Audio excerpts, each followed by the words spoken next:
special way.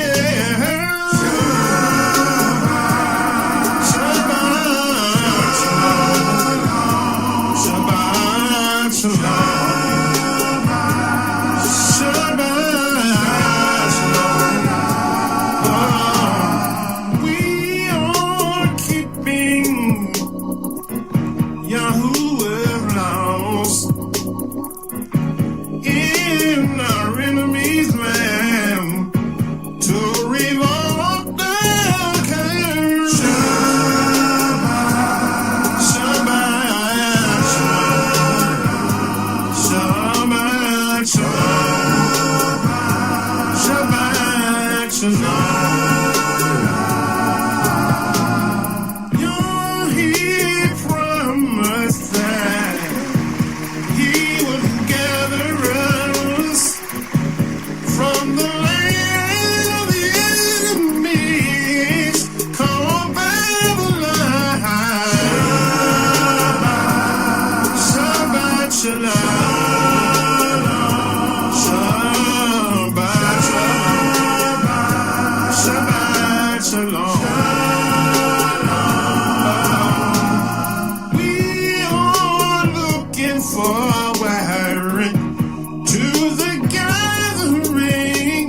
Yasharel were gone forth out of the land of Israel.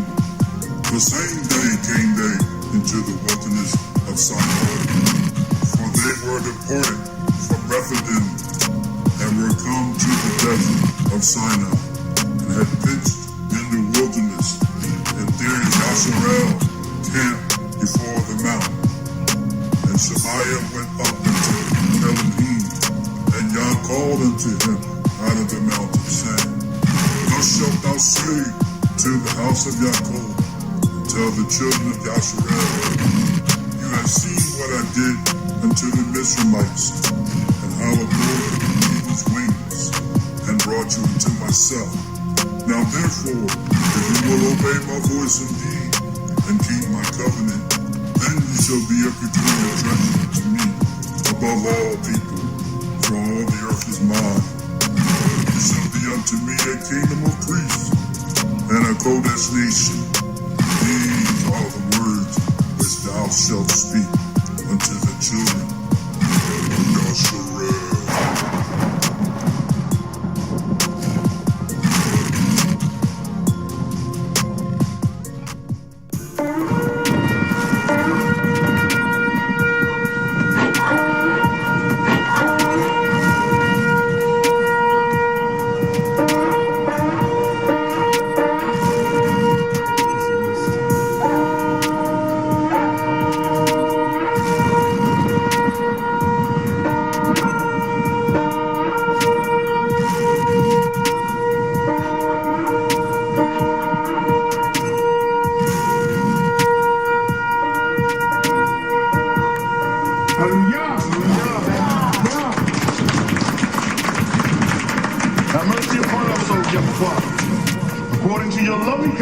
According to the multitude of your tender mercies, blot out our transgressions. Wash us thoroughly from our iniquity and cleanse us from our sins. For we acknowledge our transgressions, and our sins are ever before us.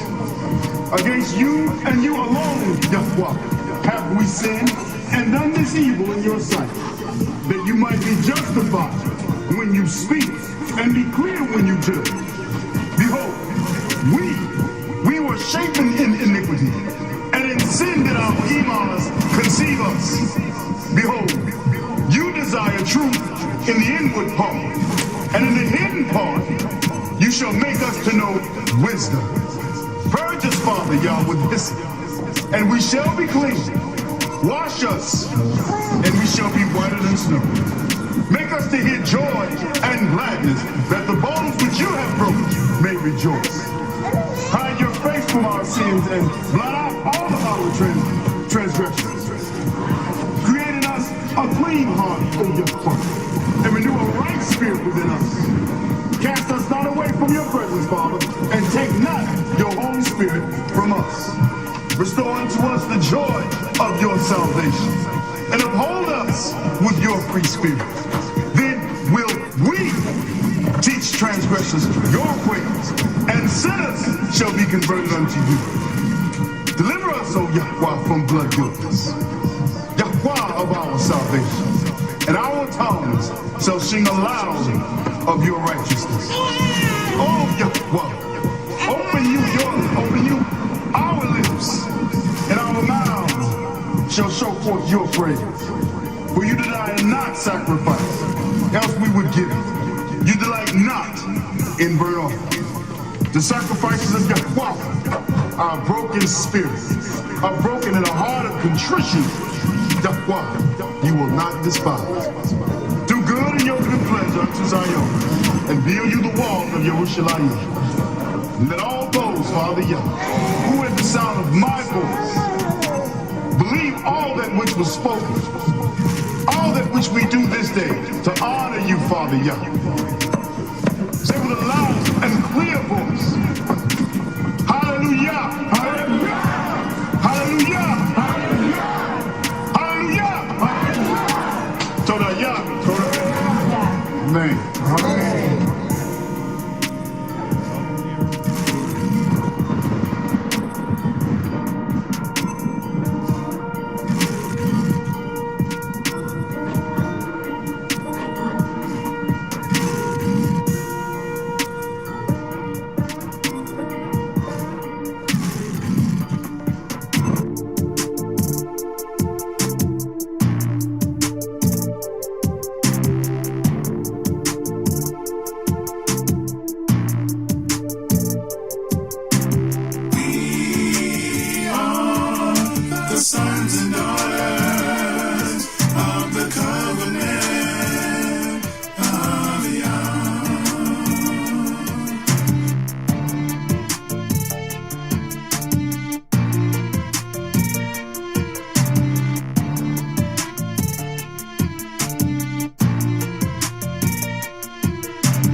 Shabbat, shalom, Baruch Shabbat, bless Shabbat. I was going to say Coxamea, but no, it's not Coxamea. Wow, brothers and sisters, it's truly a blessing on this cold, extremely cold week we've had. And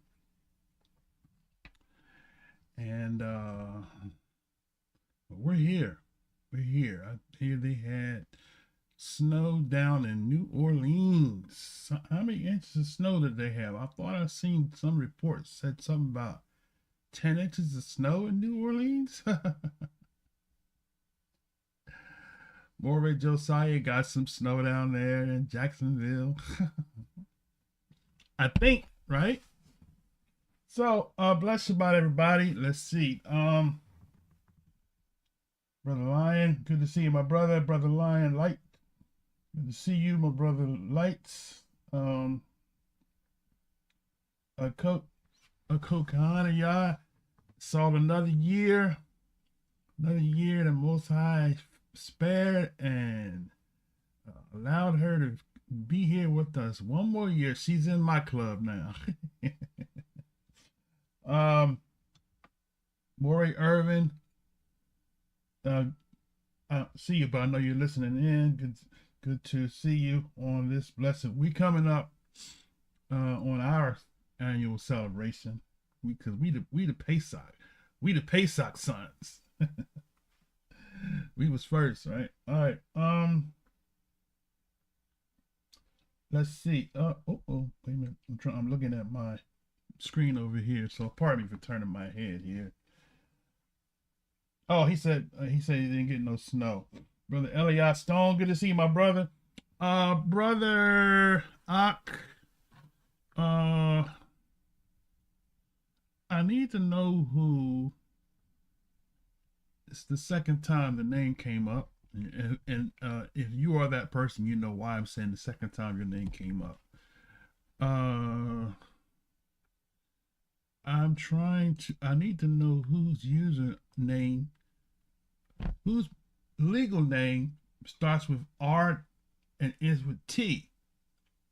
Okay, because I'm not sure, because we have YouTube names, but somebody's initial RT, right? I need to know who you are because I want to give you a shout out. And not to put you on the spot, but I just, for me, just need to know. So Andre, good to see you, my brother. Hallelujah. All right. This lesson we're gonna jump right into it, brothers and sisters. Before I get started, I want to say also, Morey Josiah is doing the series on Black history in the Bible. There's so much information out there, brothers and sisters. I mean, anybody that wants to deny that we the Israelites, it's because they just don't want to accept it. There's a book called The Bible is Black History. And the writer of the book is living today, and he incidentally is a Christian pastor. Imagine that. A Christian pastor, kind of like the other book we read last season with the black presence in the Bible, right? So they're holding on to Christianity, but at the same time, they're still telling you that we're the Israelites. Okay, you figure that one out. All right, now. So RT, if you don't want to do it in the chat, send me an email so I know who you are, RT. Okay. Now, so Morey Josiah is doing a series. We're going to do this series. We're going to continue in the sons and daughters. Of course, I mean in the call out once. Of course, in that each week we're going to highlight some quotes from books, right? So that will be my piece in the Black History Month, and we're going to start it today doing that, right? So prayerfully, Brother Dallas, good to see you, my brother. Brother Dallas, So if your initials, your first name starts with an R and your last name ends with a T, right? Let me know who you are, okay? What your username is on YouTube, so I can know who I'm talking to. Okay. With that said, let's go ahead and get started, brothers and sisters. The title of the lesson today is, right,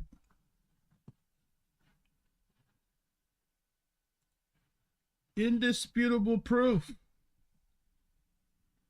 Indisputable proof. Esau is not the white man. Hold on a second.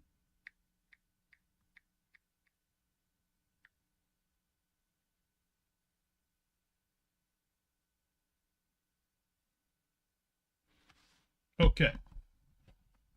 Esau is not the white man. Now, just look at this right here, right, brothers and sisters. Look at this still that I put on the screen. Some of you may recognize the two on the screen, the two gentlemen on the screen. The one on the right side of the screen is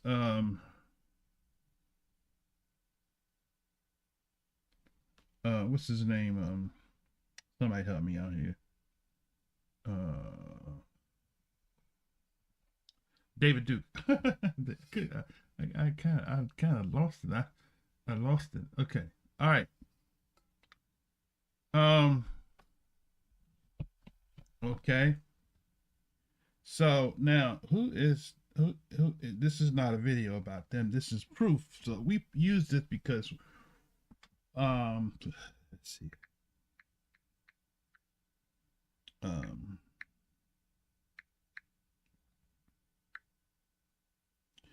Okay.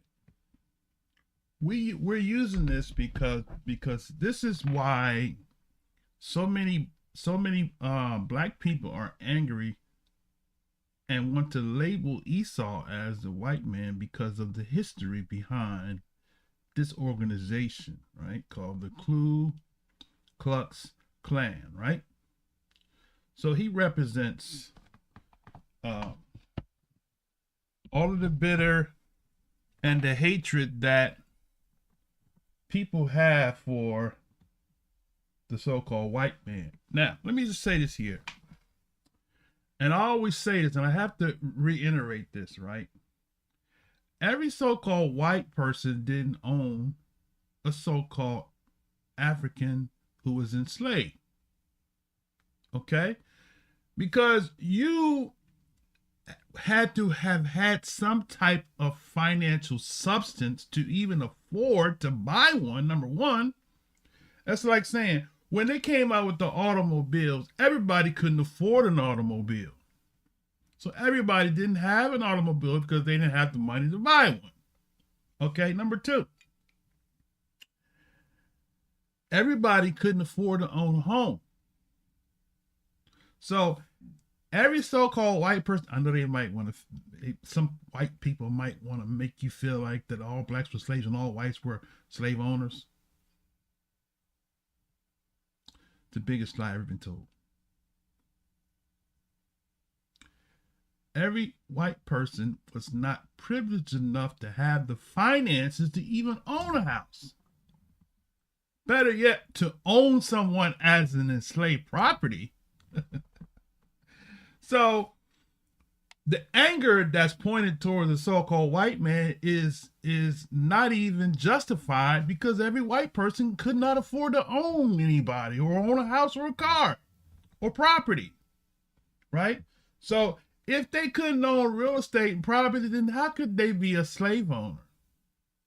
They barely could support their own family, right? So all this anger that's directed at white people because we think all white people was enslaved, right? Were slave owners. It's not true at all to any form. So when people say stuff to me, like the brother commented last week, You trying to save the massa. Every white person wasn't a massa. And when we get things like that in our head, just from the dynamic of the historical dynamic, from the dynamic of finances, right? When we recognize truth, then we'll stop teaching a lie. Now, this lesson we're going through, this is a comprehensive study. I got tons and tons more, but this is basically gonna whet your appetite with some foundational things to prove, to debunk that Esau is not the white man, to throw that doctrine in the trash can where it belongs, right? Put that doctrine right in the trash can where it belongs. That's where it belongs, right? So he represents the anger that people have. And number two, the other person on the other side, this is I think his YouTube channel is not your casual historian, I think. And he represents people like he has a large channel, large following. Okay. Vocab Malone is not big. He's trying to build his channel off of attacking the Hebrew Israelite, but he's not big. You don't have that many subscribers. Not like this brother here does. Not like this guy here does, right? So he represents to the camps that have this hatred toward the so-called white man from a Christian dynamic. He represents that hatred, right? And people like him. So Esau, we're going to prove to you we're going to start with the scriptures first, and then we're going to go into some extracurricular writings. Okay. But before we do that, let's go into, I need to make a clip version so where we can kind of do our quotes from the book. So with that said, let's do it this way. Okay. I'm gonna make a nice little still. So bear with me a little bit. Next week I'll have a nice little still where it'll say our Black History quotes of the day. Right? Okay, now with that said, let me see if I can get out of here. Okay. I want to offer you our first clip is going to come to you from the book entitled The Jew, a Negro, being a study of the ancestry from the impartial standpoint by the author T. Abernethy, and this was published in 1910. Okay.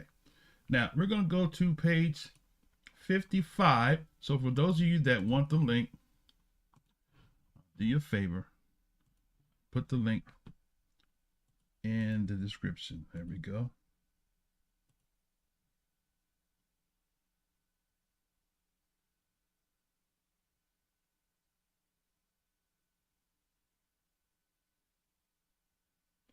Okay. Exactly. So, who's that? Brother Dollar said we should be mad at ourselves because we traded clean living water for sewage. That's right. Oh, okay, Maxine.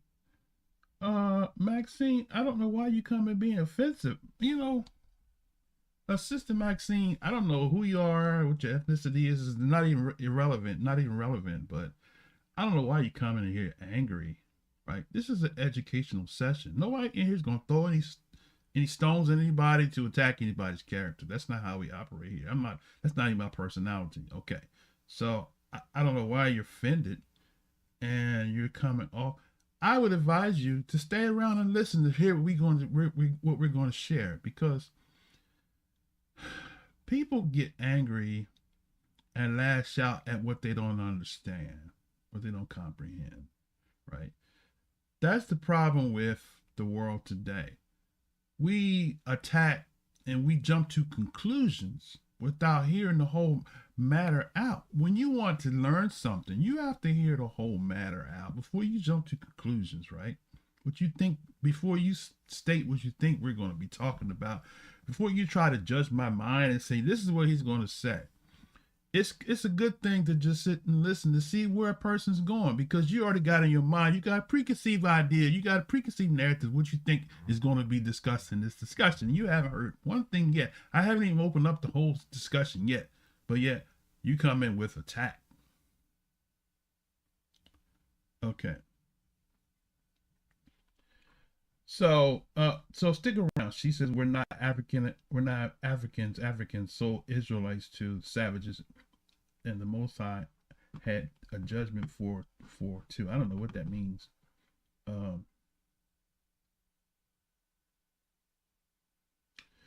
Brother Fo, to fallacies, if you stick around the lesson, all of that's going to be addressed in this lesson. So I don't have to go and try to chop up my lesson and go straight to a point. Okay, stick around. Right now, we're in the segment of history. Okay, so if you want to stick around, you're gonna get your answers. We're gonna break in this lesson. We're gonna tell you. We're gonna prove to you Esau not the white man, and we're gonna also prove to you who Esau is according to historians and according to scholars that predated many of the 19th century scholars. Okay. All right. So you're going to learn that today, right? All right. You're going to learn today.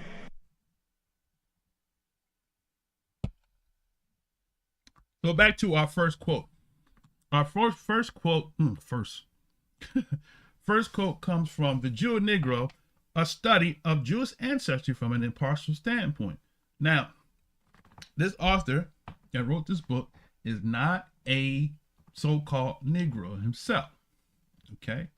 But he wrote it, and I'm going to show you another source that says the same thing that he says that predates him. Okay, now, with that said, we're going to go to page 55, right? So go to 55, section 7, and we're going to skip down to page 55 in that link I shared with you. And matter of fact, let's start right here. This is page 54 of The Jew and Negro. It says, the beginning of mankind, as we have already stated, was from three men, Shem, Ham, and Japheth. We have learned from Genesis 11:2 that they traveled from the east and settled in the plains of Shinar. We know from scriptures that Abraham went into Canaan about 5 years after Ham's death. So let's repeat that again, right? We know from scriptures that Abraham went into Canaan about 5 years after Ham's death. If we accept the usual chronology, for it is believed Ham lived about 450 years. Let us not forget that the Jews of the one clan, those who hold to the prophecies, right? We're talking about prophecies now. Those who hold to the prophecies, right? Watch this now. Claim their descent directly from Abraham, right? Any evidence of intermarriage traceable to Abraham's family or his immediate posterity has direct bearing on this contention. What are the historical facts? Abraham was the son of Terah, who is mentioned in Genesis as a descendant of Shem and was born in Ur of the Chaldees, who we have already learned were doubtless Hamitic, right? So this author is telling us that Ham, right, that the Chaldees were Hamites or African, according to the scholarly study of this writer and others we're going to show you in a minute, right? Okay. It says, Terah, Abraham's father, had been a worshiper of idols, and what is more important, the people of the Mesopotamia are referred to by Marie, just as he got it in his writing, were referred to by Jehovah as thy brethren. when the call was given to Abraham to get him out of Haran, where his father had died, Abraham's father, Terah, was the son-in-law of Nimrod, right? According to Eastern authorities, this would give us added proof of the direct descent of Abraham himself from Negro ancestry. This is not my words. So if you are offended by what I just read, then you got to take that up with the author, because he said it. I'm only quoting what he said, right?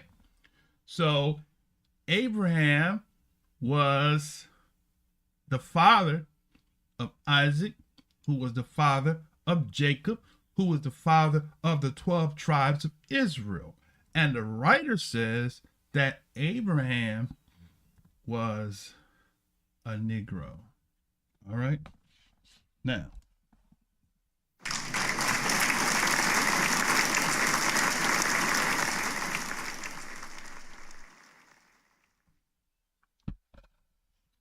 the next reference we're going to go to is a book entitled Slavery as it Relates to the Negro. Okay? So let's see if I can pull it up here, all right? Slavery as it Relates to the Negro. Let me see if I can show you the cover. Hold on a second. Just bear with me a second here. Okay, we're on page 279. Let's see if I can do this here. All right. Hold on. 279, but I want to show you the cover. Okay, hold on a second. Let me get up here. Okay, 279. Slavery, it says, as it relates to the Negro or African race, examined in the light of circumstances, history, and the Holy Scriptures, right? With an account of the origin of the black man's color.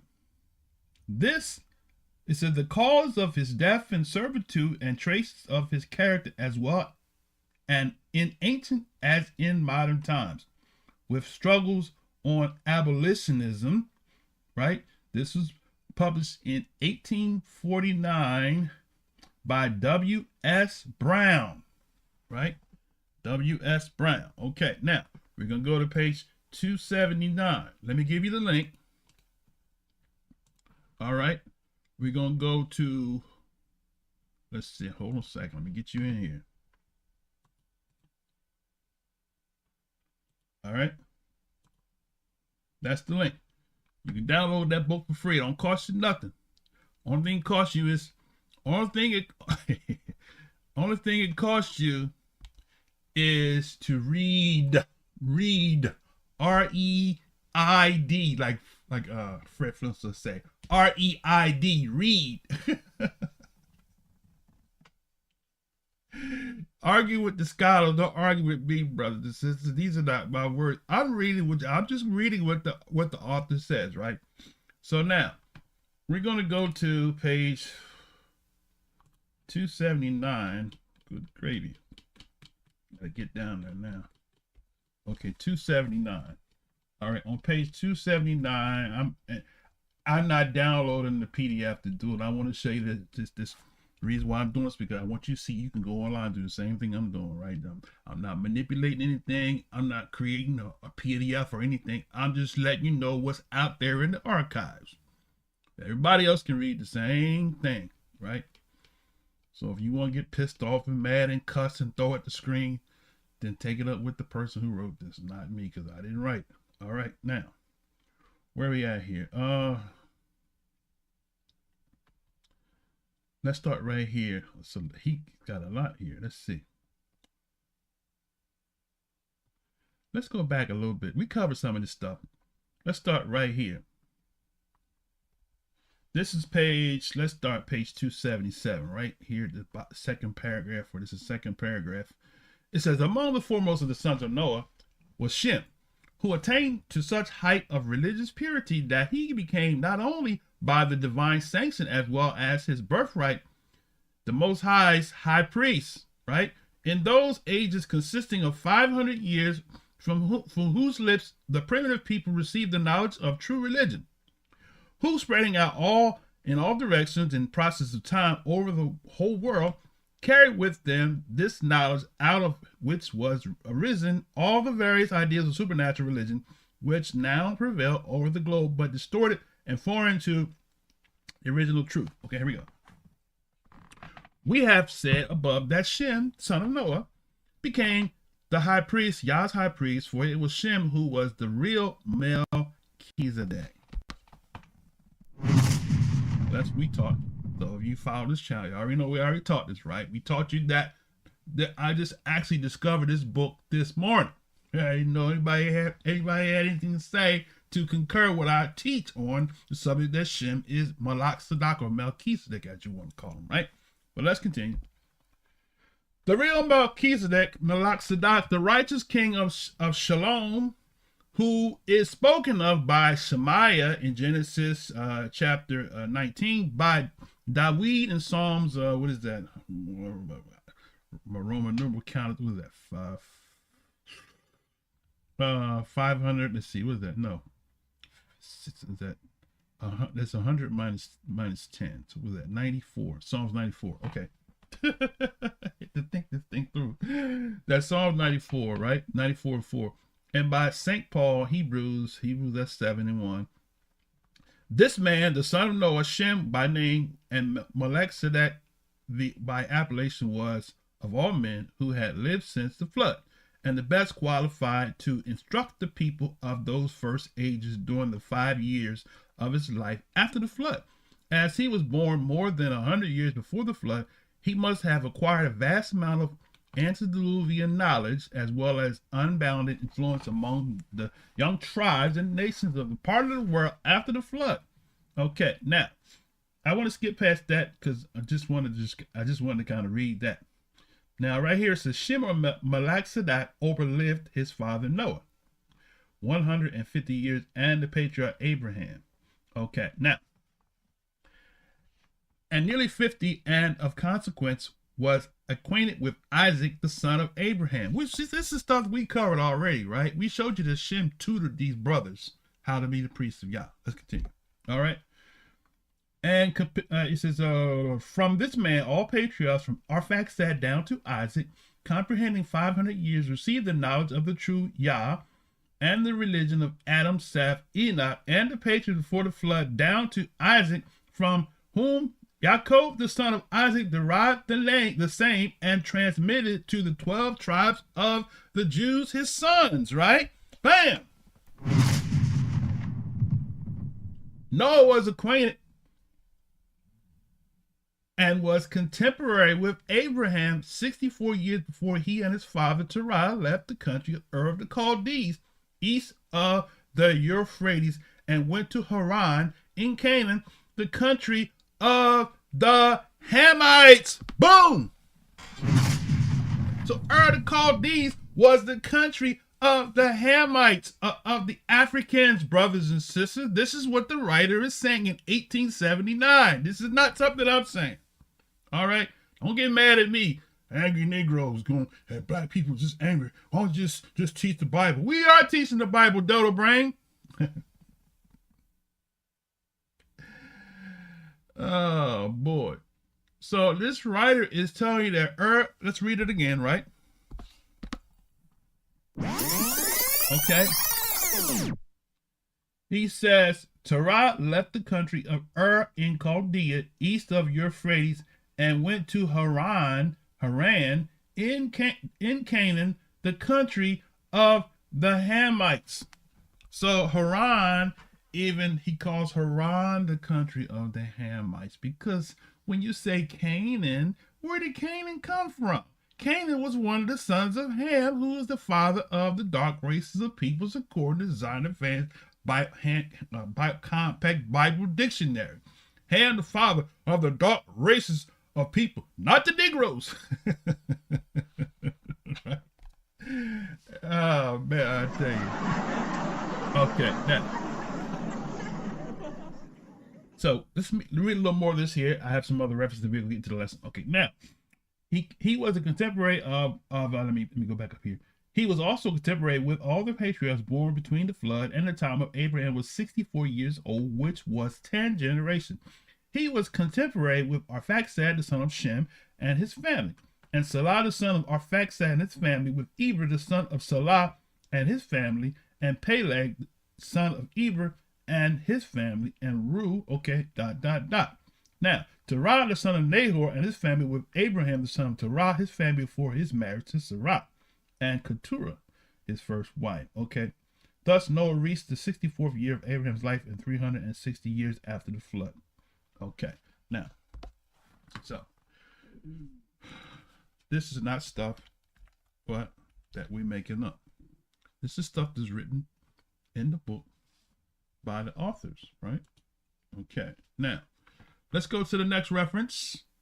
Okay.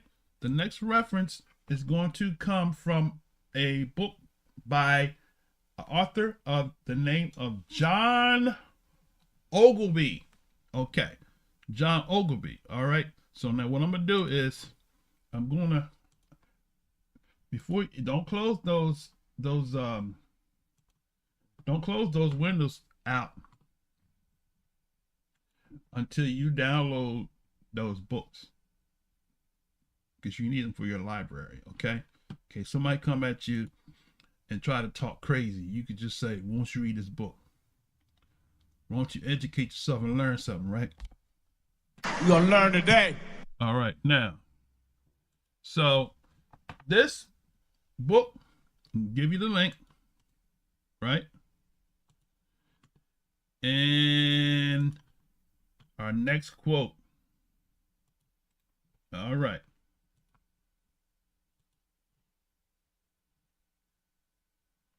Now, here we go.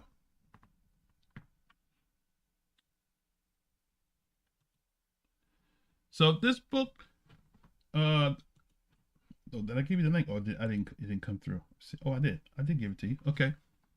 This link is, now I actually purchased this digital copy and they made it available to the public. So praise Yah. I don't have a problem paying. But this book, if you was to actually buy a hard copy of this book, it might cost you $10,000 for this book.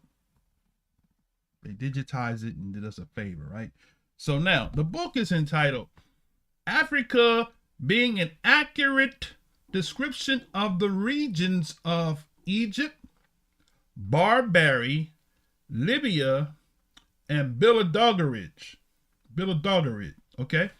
The land of Negroes, Guinea, Ethiopia, and Abyssinia is what it is, with all the adjacent islands either in the Mediterranean, Atlantic, Southern, or Oriental Sea belonging thereunto, with the several denominations of the coast, harbors, creeks, rivers, lakes, cities. ...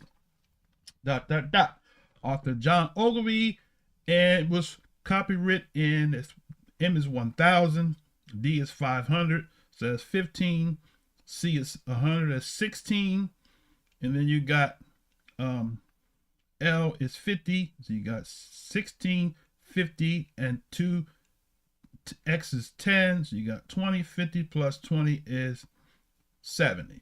So this was published in the year of 1670, right? 1670, right? Now, what I want to do, we're going to go and we're going to read together from the quote, okay? You have the link. You don't have to ask where I got it from. You can just click on the link and you can save it to your computer or to your phone, or your iPhone or your Samsung, or if you got an Android. Okay. This is not my words.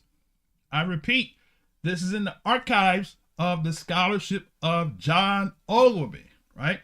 John Ogilvy. Okay, now, so what we're going to do, we're going to go to page number, right? 34, which is page 56 on the PDF. So in case you can't scroll directly there, you go here, right? Page 36. We're going to keep going forward. You can see this is an authentic book, right? I'm going forward. So download this book now, brothers and sisters, right? You don't have to be stupid your whole life, right?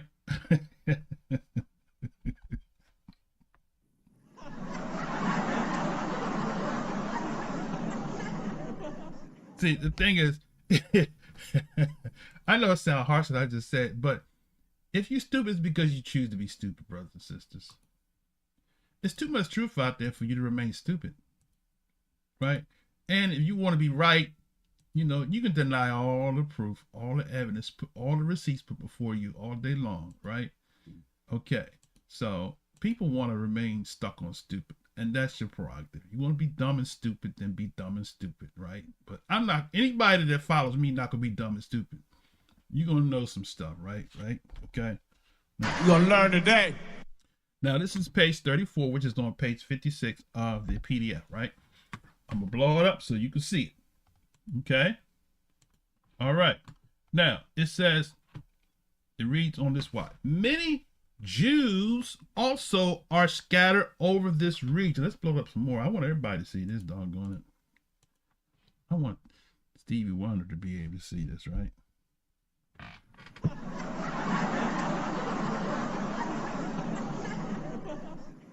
Many Jews also are scattered over this region. Some natives boasting themselves of Abraham's seed, inhabiting both sides of the river Niger. Boom. So look what it said. Many. First, you gotta look at the heading, brothers. This is not talking about Negroes, Africans being Jews. Listen, though, the brain. Look at the screen. What does it say right here on the top? It's called this is called reading and comprehension. Okay. Look, it said Africa at the top, right? Africa. So, English 101 class, when you're reading a book, when you want to know what it's talking about, look at the title. That's what I learned in school. You're not talking about anybody else but Africans. Okay? All right. Now, so Africa is, we're talking about Africa. Okay. So he says, many Jews also are scattered over this region. Some natives boasting themselves of Abraham's seed, inhabiting both sides of the river Niger. Right? So some people call it the river Niger River. What he's saying is on both sides of the river, these people, he's talking about these people that live on both sides of the Niger River. Let's go. All right. He says, others are Asian strangers. Wait a minute. How could an African be an Asian stranger? We just read to you in the other clip that the Chaldees, he said, the Chaldees were Hamites. So that land that they call the Middle East today, that ancient days of antiquity was called the Mesopotamia. That's the English translation of the word Aram Naharaim, which means the land between two rivers, right? That land, he said, was called the land of Ham. And now we're telling you that the Asian strangers that are in Africa now on the other side of the river, he said they claim to be Asian strangers. Let's continue now. Asian strangers, right, who fled there either from the desolation of Jerusalem by Vespasian or from Judea, wasted and depopulated by who? The Romans, right? Persians, Saracens, and Christians, right? So the Christians came in there, came in the land, took over, right? The Romans put temple of Jupiter up in there and started worshiping Jupiter in the Jerusalem temple, mind you, right? The Christians came in there and fought over what's called the Crusades. All right? They fought against the Muslim caliphs over the territory that didn't belong to them. All right? Didn't belong to the Muslim colonies, the Turks, and it didn't belong to the Romans and Christians, right? So he's saying, look at what he says now. He says that wasted and depopulated by the Romans, Persians, right? Saracens, the Arabs, those are Arabs, and the Christians, or else such as came out of Europe when they were banished out of some parts of Italy in the year 1342, out of Spain in the year 1462, the Low Countries in 1350, out of France in 1430, out of England in 1422. These all differ in habit and are divided into several tribes having no dominion, though both wealthy and numerous, but despised of all nations, and so abominated by the Turks, and they are not admitted to be Mohammedans unless they first be baptized, right? Okay. So, let's give an explosion on that one there. And a hand clap.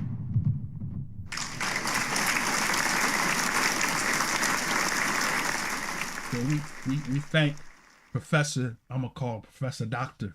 John Ogilvie for releasing this knowledge to the so-called Negro and the whites that are interested in truth, and not the history that you learn from his story, but the truth that you learn from reading the ones that are willing and able to tell you the truth, right?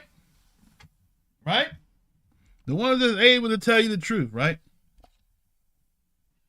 You want answers? I think I'm entitled. You want answers? I want the truth. You can't handle the truth. Right. You can't handle the truth. You can't handle the truth because you're mad because you was indoctrinated with falsehood to believe something that's a lie. And these writers that predated me and you and your mama and your grandmama and your grandpapa and your pappies are telling you that the so-called Negroes are Hebrews Israelites. Right. Man, how about that? I got another quote for you. All right. Let's go to the next quote. All right. I'm glad you asked the question, right? So we're going to go to the next quote, which is Atlas Geographics. Okay. So hopefully you're taking these links, you're downloading them, and you're going to take it to your pastor. You're going to take it to the Reverend most pastor. Say, Pastor, this light-skinned, bald-headed guy said that the Negroes are Hebrews, and he gave these links. What you think about these references, right? Well, see, these links have been tampered. Shut up with that nonsense, man. These pastors, they don't know what to do with truth like that. They'll try to use their little degrees in theology and try to manipulate you and take you down the road and get you stuck somewhere in the back alley somewhere, and you like, how did I get here? Silly rabbit. Okay, so here's the link here. Okay, this is the next link, right? All right.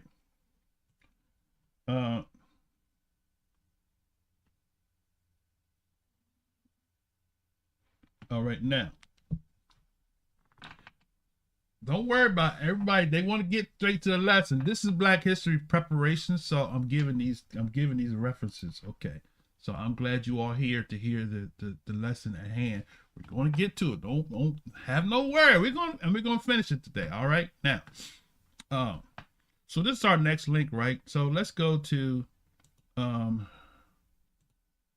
let's close this one down. And now let's go to, let's see, let's go to, hold on a second. Oh, Africa Geographics. Okay, I put you the link in there, but I didn't open it up. Okay, here we go. All right, Africa Geographics. All right. All right, this is page 39, right? And I want to say, hold on a second. Let me see for a second. This is page 48 on the PDF, right? Okay, so let's do this here real quick and make sure I'm on the right page here. I want page 39. Okay, paragraph 1. Okay, so just to show you, right? So we're gonna go to the front page, right?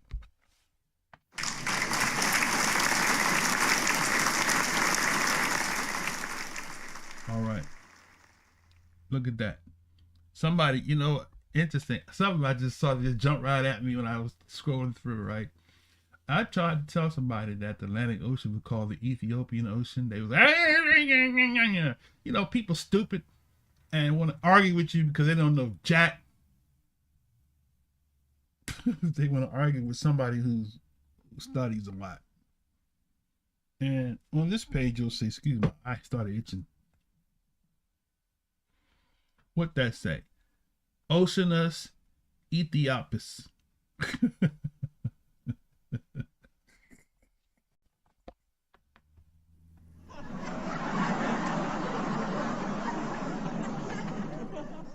Wait. Wait a minute. Look at that, right? Oceanus Ethiopus, right? I'm telling you, y'all don't believe you. People argue about stuff that they don't know nothing about. I was telling somebody, I said, did you know that Atlantic Ocean, before they called it Atlantic Ocean, was called the Ethiopian Ocean? I said, I looked at this person like, is you stupid? Is you stupid? Argue with me. I'm telling you, I spent hours in these books, reading books and researching. You're going to tell me that I don't know what I'm talking about? I said, let me show you something. And you argue with this, right? So I showed them not this one, but another reference where they showed you a map where the ocean was called, right? The Ocean Ethiopus, or African Ocean. Ethiopia was called Africa. The whole continent, before they call it Africa, they call it Ethiopia. And it's in the Bible. Beyond the rivers of Ethiopia, right? Okay. So that Atlantic Ocean was actually classified in the prophecy called the rivers of Ethiopia. Right? Did you know that? All right, let's get back now. So I wanted to show you the cover of the book, okay? Atlas Geographis, or a complete system of geography, ancient and modern, for Africa, containing what is the most used in blue Verenius, Celerius, Cluverius, Baudran, Brightians, Sanson, and etc. Okay, whoever, I don't know what it is, but this is volume 4, right? So now, I told you that we were going to go to, what page did I say? Page 39, paragraph 1. So let's go back to page 30. Let's go to page 39. So we're going to go here to the right. Show you, I'm just doing this so you can see that you can go to the right to the page 39. I said, right? So we're at 10. Okay. 16. 18, 20, 22, 24, 26, 28, 30, 32, 33. This book's got a lot of good stuff in it, brothers and sisters, but we're not going to prolong the lesson. Okay, where did I go? I messed up here somewhere along the line. I said, what did I say? 34 I want to go to? 39. Okay, so let's blow it up.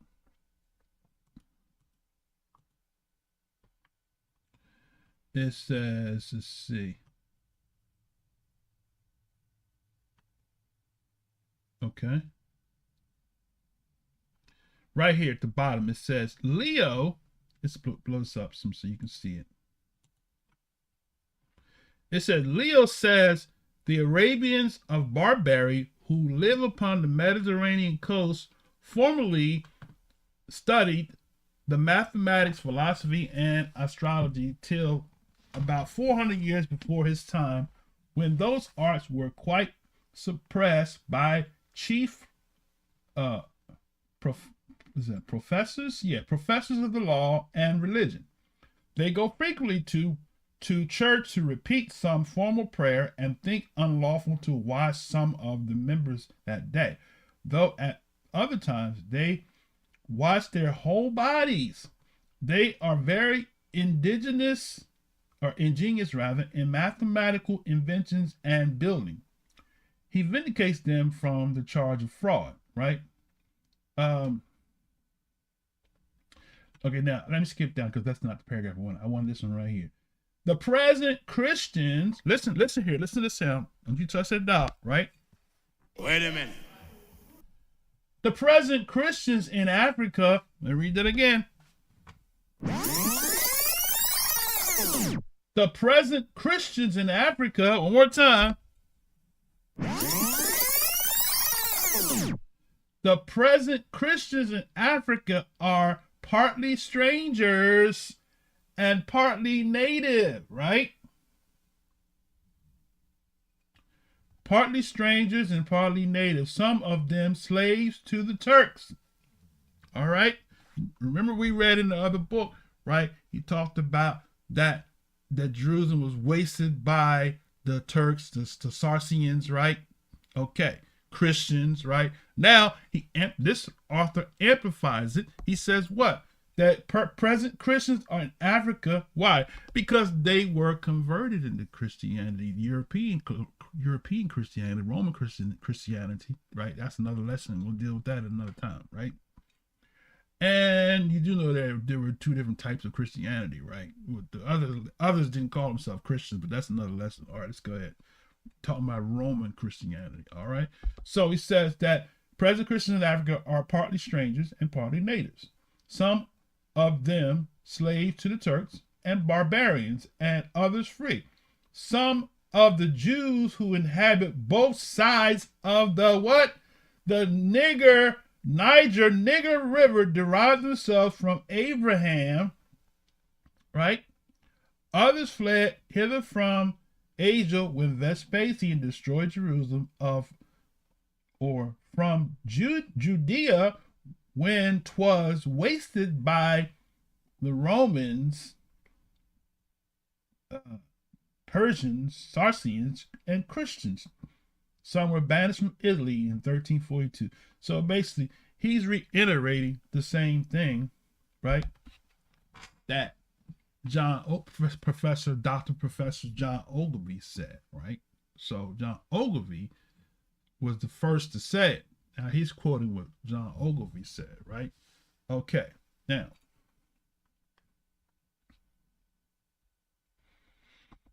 I was trying to go to a specific place. I wanted to go to, let's see, hold on a second.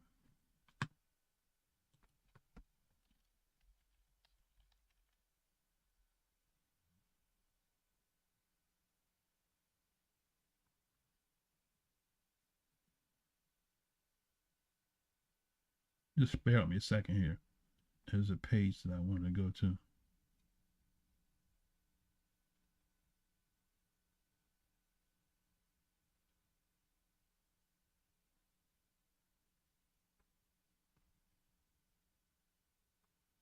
Just bear with me a second here.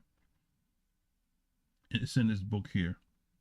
Just give me a minute here while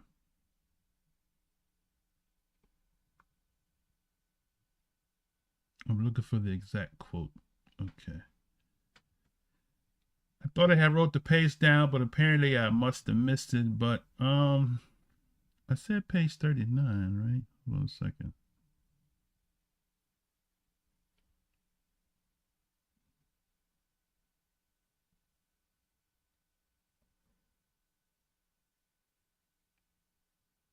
Okay, I gotta find it. Okay, I'm not gonna prolong.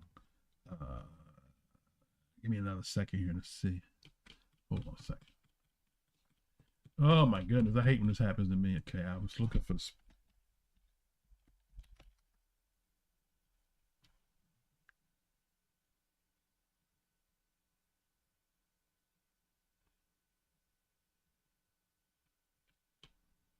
Okay, maybe I got the wrong book.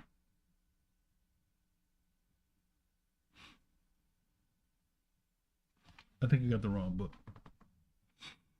Okay. All right. Scratch that. Okay. Now, let's go. Let's see. I think I have one more reference left. Let's see. Let's go back into. So that was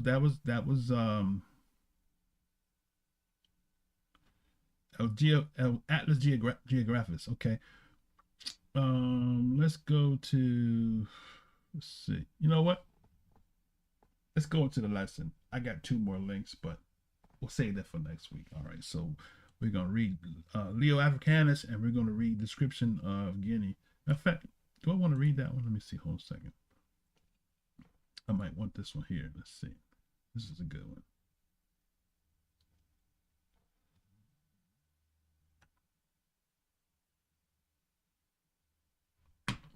Do I want to give this one to you?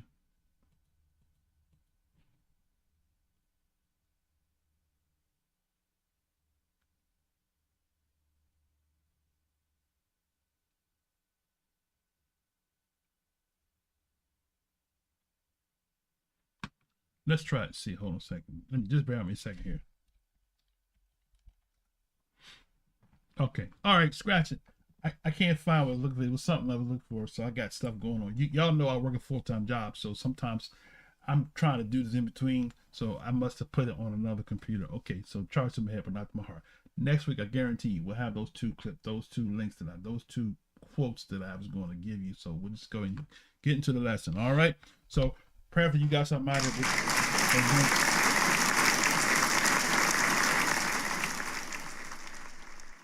Now to the lesson.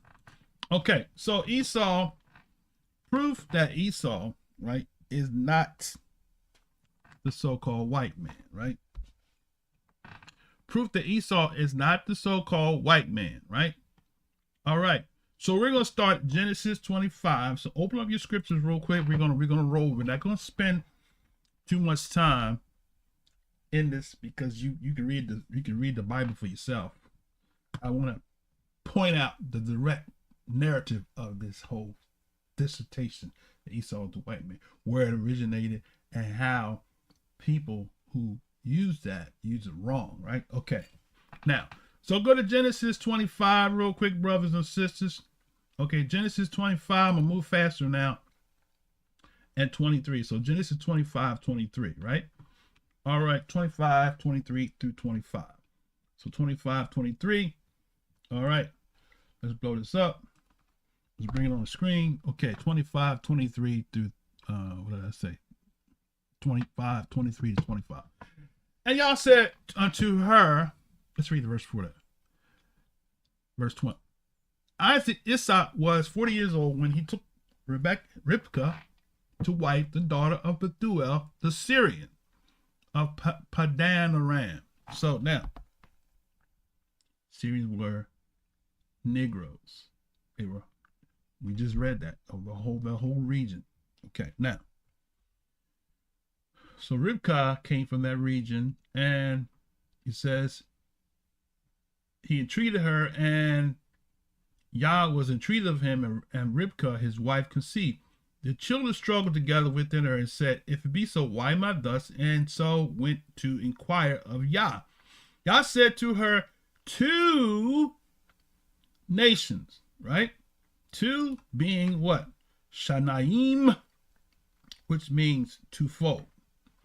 2 nations, not 2 colors, 2 nations, right? 2 nations are in thy womb.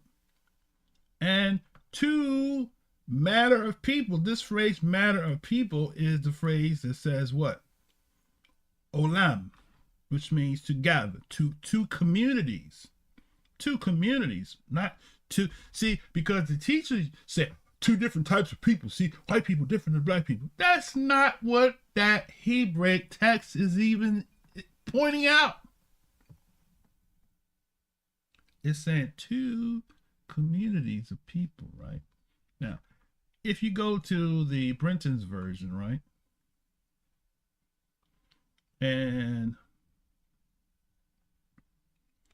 Brenton's version, this is the Septuagint, says, Yah said to her, there are 2 nations in thy womb, and 2 people shall be separated from thy belly. One shall excel the other, and the elder shall serve the younger. So that's Brenton's version, right? All right. Now, so King James is not saying there are two different type of people who think differently. So that's the one West Camp doctrine that teaches that they're different. They're two different types of people. That text doesn't read that. It doesn't read that, brother. Two communities, two nations, two communities, right? Okay? Like the Joneses and the Browns. Two fathers. The Brown came from this line, the Jones came from this line. Two communities, two nations, or two lineages, right? That's all he's saying. Nothing more, nothing less, right? Let's continue. So, two manners of people, which is two communities, shall be separated from thy bowels.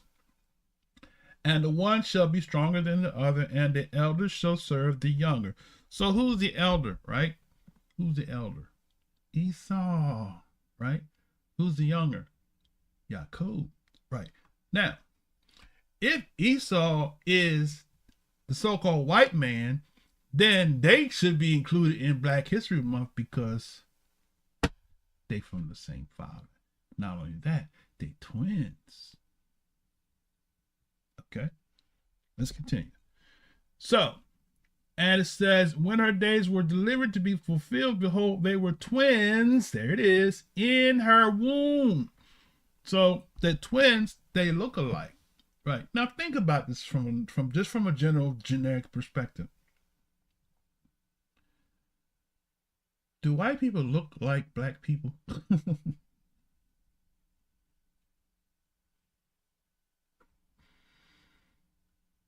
No, not even based on the Dolly classified skulls, the whole 9 yards, right?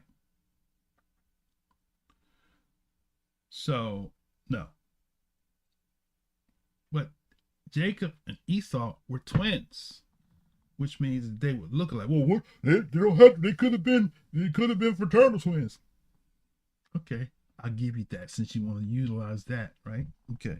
But they still should have the same substance as far as to like in the genetics, the DNA. That's why y'all don't believe in DNA. Okay, the genetics, as well as what? The skulls, which we just shared, right? We don't see that connection. So no. So we can't use that. So scientists is against that narrative, right? But let's continue. Okay, we'll cover some of that in a minute. All right, now. So he says, when the days to be delivered were fulfilled, behold, there were twins in a womb. The first came out red. This is what I want to highlight right here. The first came out red, all over like a hairy garment, and they called his name Esau, right? So here is where the problem lies, brothers and sisters, right? This word red is the Hebrew word admoni, which is from the root word Adam. Okay. It says of hair or complexion.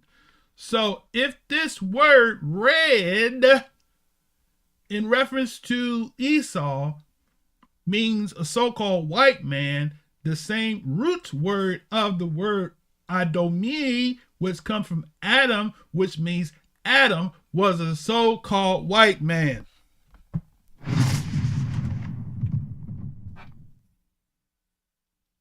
If you're going to use Hebrew as your basis, you have to be consistent across the board. So if red means a different shade of red, a so-called white man, then the father of civilization has to be a so-called white man. You can't have it both ways, right? So it says red, right? He came out red all over like a hairy garment, right?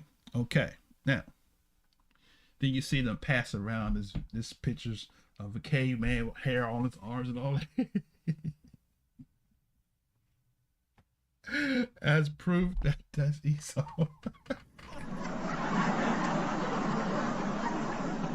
That's why I had a caveman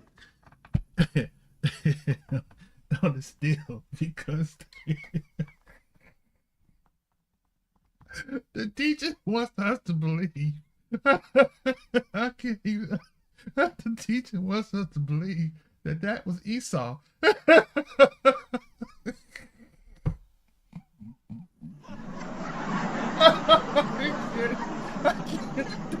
That is so. Boy, talk about comedy.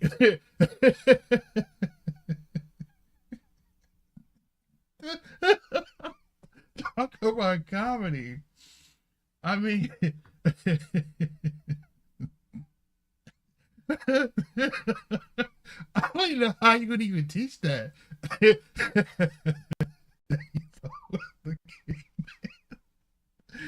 Ooh, let me get myself together. Hold on a second.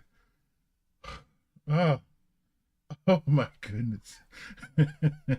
When I first saw that breakdown, I was like, wow, really? Is this what we doing? Okay, all right.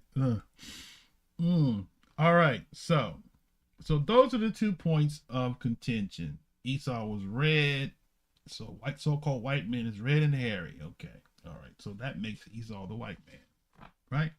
Now, we're gonna go in deep, all right? And we're gonna put this baby to bed. So here's what we're gonna do here, right, brothers and sisters? All right. So we showed you that the word red, right, is the word admoni, which is Strong's number 132, the Hebrew 132. Admoni, which means reddish of the hair or complexion, from the root word Adam, which means to show blood in the face, right? Flush or rosy. Now I gotta show you that where I'm getting this from, because somebody said, "Brother, where you get that from?" Okay. So let's bring it back on the screen here. All right. Okay. This is Exhibit A in the court of law. All right. Now we're gonna look at this Strong's H119, because the red here, admoni, is from the red Edom, right? Which is H119. So if we go to our Strong's Concordance, if you don't have the E-sword, I admonish you to get it. Okay, but in the meantime, we're gonna go to H119. We're gonna pull it up. It's Adam. It says to show blood in the face, that is flushed to turn rosy. So Adam, the first man, is called Adam, which means to show blood in the face. And the narrative that the camps push is that because when the white man gets angry, he shows blood in the face, that means he's Esau. Well, if your assumption is correct, then Adam, as I said, is a so-called white man.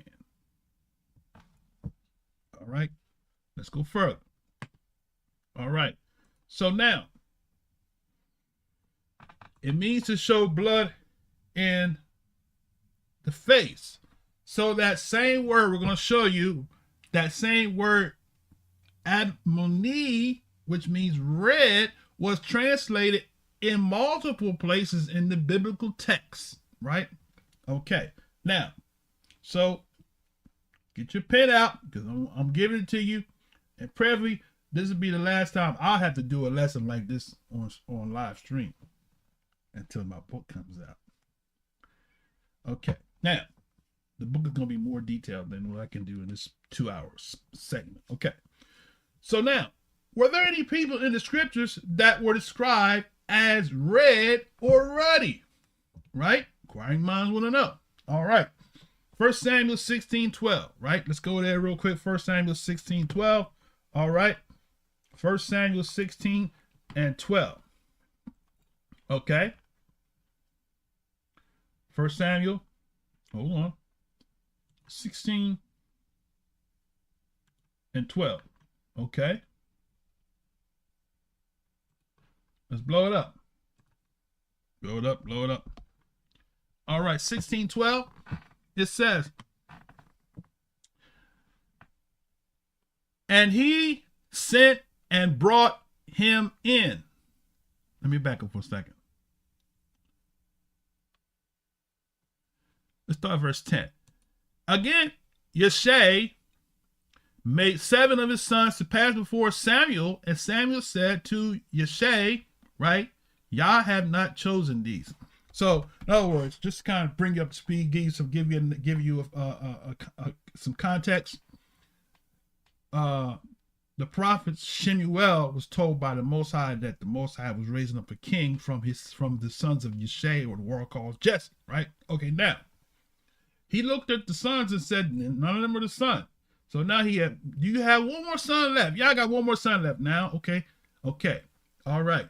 Watch this now. So this is where we are. Okay, now Yeshai made 7 sons pass before Shemuel. Shemuel said to him, Yeshai said, have not Yah chose these? Shemuel said to Yeshai, are there any children? And he said, there remaineth yet the youngest, and behold, he keeps the sheep. And Shemuel said to Yeshai, send and fetch him, for we will not sit down till he come hither, or come here. And he sent and brought him in. Now he was a what? Ruddy, and with thought of a beautiful countenance, and goodly, right, to look to. And Yah said, arise, anoint him, for this is he. So, in describing David, it says he was what? Ruddy. So the word ruddy is admoni, the same word used to describe Esau. So now we've gone from describing that the word admoni goes back to the word Adam, which is what the first man was called. So if we're going to use the same tool and the same system of defining who the so-called white man is, now we got Esau being a so-called white man, we got the first father of humanity being a so-called white man, and now we got King David being described as being a so-called white man because he's described as being ruddy, right, or red. Okay, now let's go to the next reference. Next reference is 1 Samuel 17:42. So we're gonna go to 17, and we're gonna go to verse 42. Samuel 17, verse 42. Let's blow it up. Let's do it. All right. So 7:42. All right. Now, and the Philistine looked about and saw David. He disdained him, for he was but a youth and ruddy, and of fair countenance. So he was ruddy, right? Reddish, right? From Edom, to show blood in the face. He was red, right? And ruddy, right? And it said he had a fair, beautiful, right? Countenance. Oh, man. How about that? So, David defined as ruddy. Now, I wonder if there's anybody else that was defined as being red, because if we're going to use red to make Esau the white man, then doggone everybody else that's being described as being red must be a so-called white man.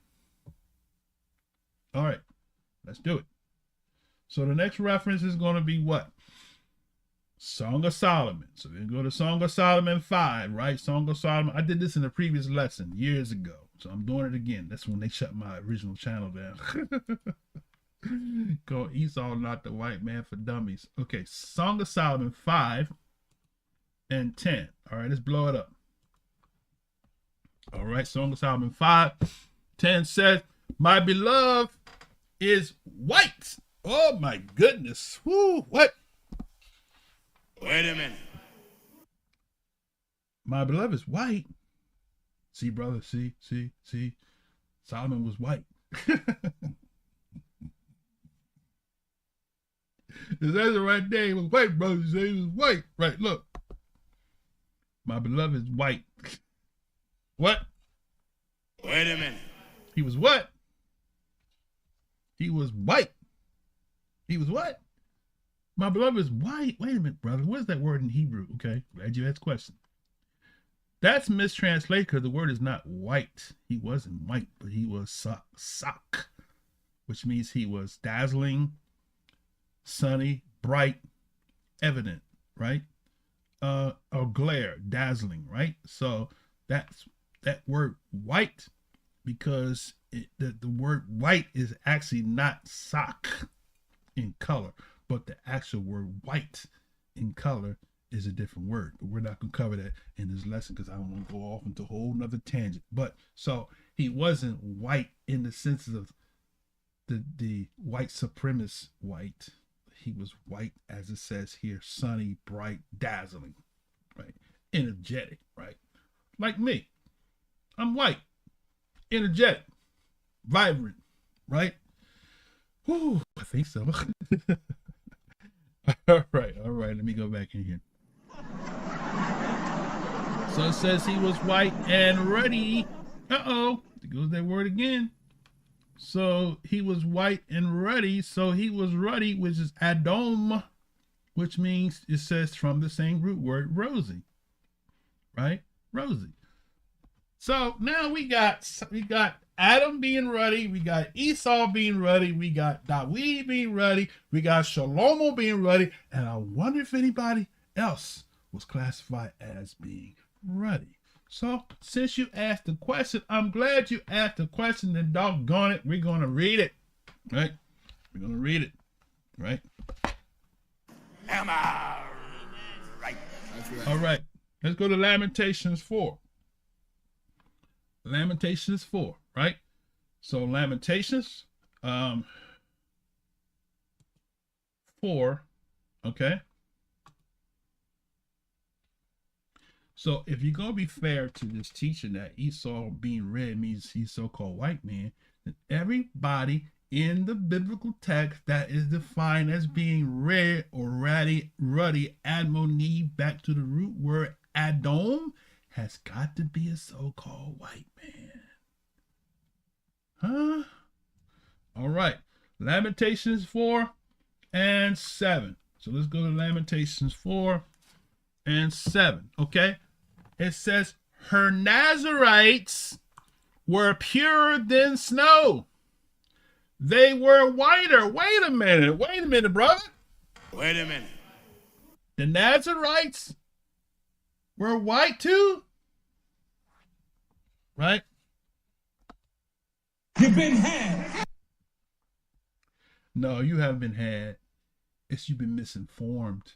Because when you look at the Hebrew word, okay? It says they were whiter, which is the same word. Sakak, to glare, to be dazzling, right? All right?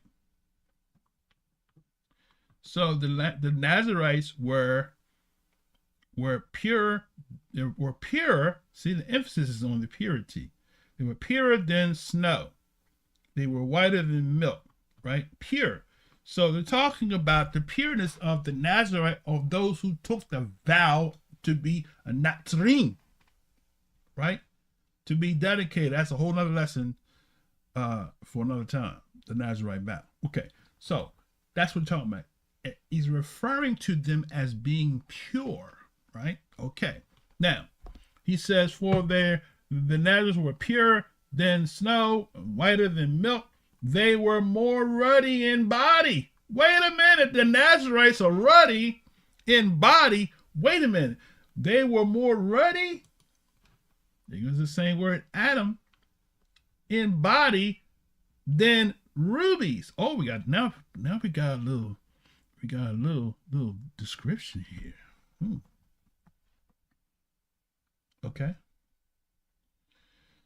They were ruddy in body than rubies.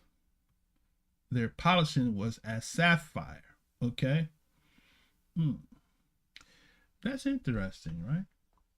You ever heard of ruby red? Okay. Let's do something real quick. Okay, I haven't done this, so this is just popping up in my head. Let's try here. Let's see. Ruby.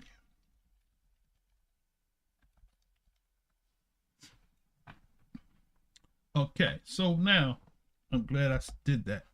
So this is ruby. I just typed in ruby stone, and this is what comes up. Okay, so the Nazarites are, it said, Going back again here, it says the Nazarites, where is it at? Are more ruddy embodied than rubies, right? So there goes your rubies, right? So they are more ruddy embodied than rubies. Okay. So that's what the red is. So this same color red, a reddish tone. We're gonna show you. Look. We gonna learn today.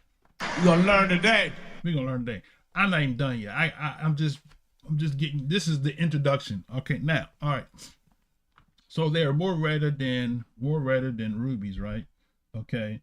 And it says that they are more rubies than the polishing was of sapphire. Okay. So if you go and do sapphire, a sapphire stone, right? Okay. Hold on. Now sapphire stone, what's coming up here with the sapphire stone is coming up with the bluish color, right? There are no blue people, right? Okay. So see, it comes up with blue. Okay, sapphire stone. All right, images, sapphire stone. There you go. So blue. Okay. So now going back into the text, right? It says what? They're more redder than ruby, and their polishing was of sapphire. Okay, so they're polished. Not they didn't look like, but they were bright, right? They were shiny, right? Okay. All right.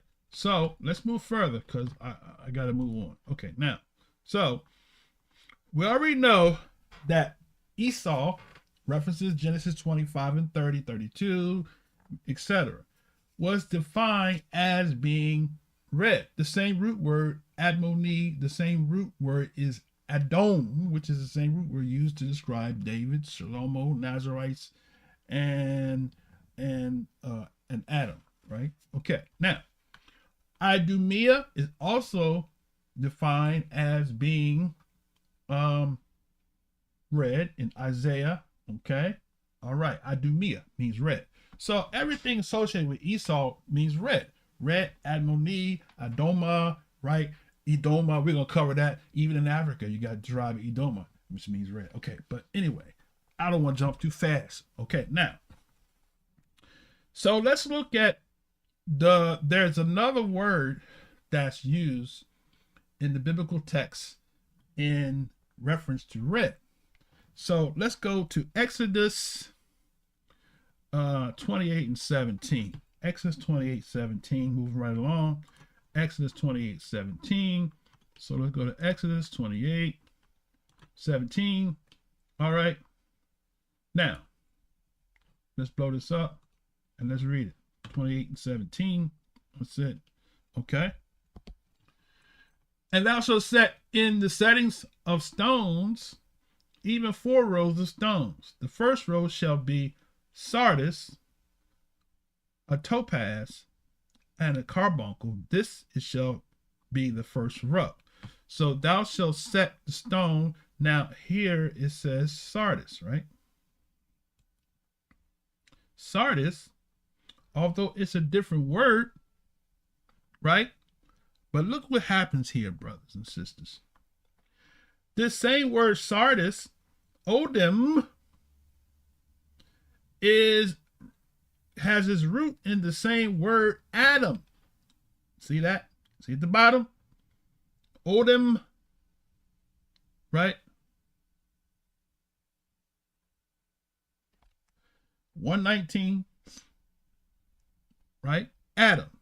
So this stone called sardis is red. Okay. I'm glad you asked that. Now, before I show you something, I'm going to show you something now. We're going to learn today, brothers. We're going to learn. We're going to learn today. You can stop being stupid. All right, now, before we go, let me see. Hold on a second. Before we go, let me come back here. I got to pull something out before I pull a rabbit out the hat. Okay, now, that's 17. Now, chapter 39 and 10. I'm going to show you all the places we see the word topaz, right? This is 39 and 10. So go back to 39 and 10, right? Okay. So 39 and 10. Okay. All right. It says they shall set forth in rows of stones, right? The first row shall be sardis. There it is again. Sardis, same word, a topaz, right? So these are stones in the temple, right? Okay, now go to one last place on that same note there, and we're going to see also that in Ezekiel 28 and 13, we see sardis again. So Ezekiel 28:13. So let's go back to Ezekiel 28:13. And Yechezkel 28:13. Okay. And it says, thou hast been in Eden, the garden of Yah. Every precious stone was thy covering. The sardis.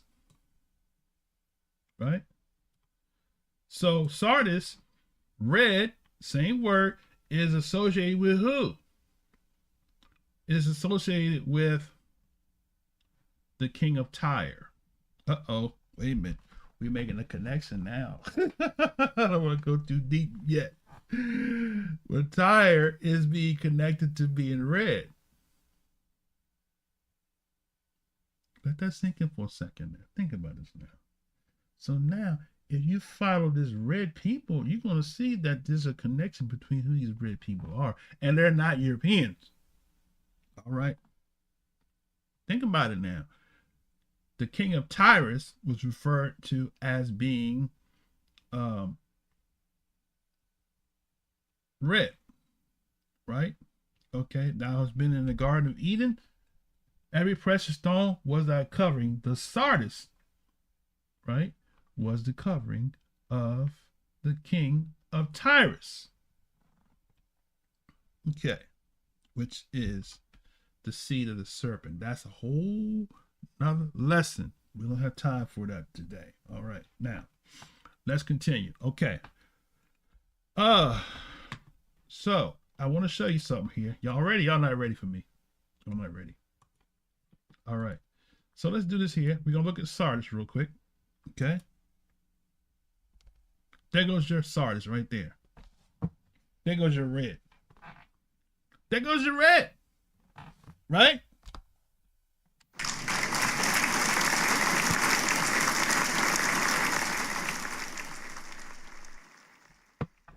Now, white people do not look like that. That is a shade that is a reference to a so-called Negro. There are plenty of them that are this color. All right. So there goes your sardis. Right? Now, moving right along. Close that. Matter of fact, I'll give you this link here. Share it. You can look at it later on. All right. All right, that's your sardis.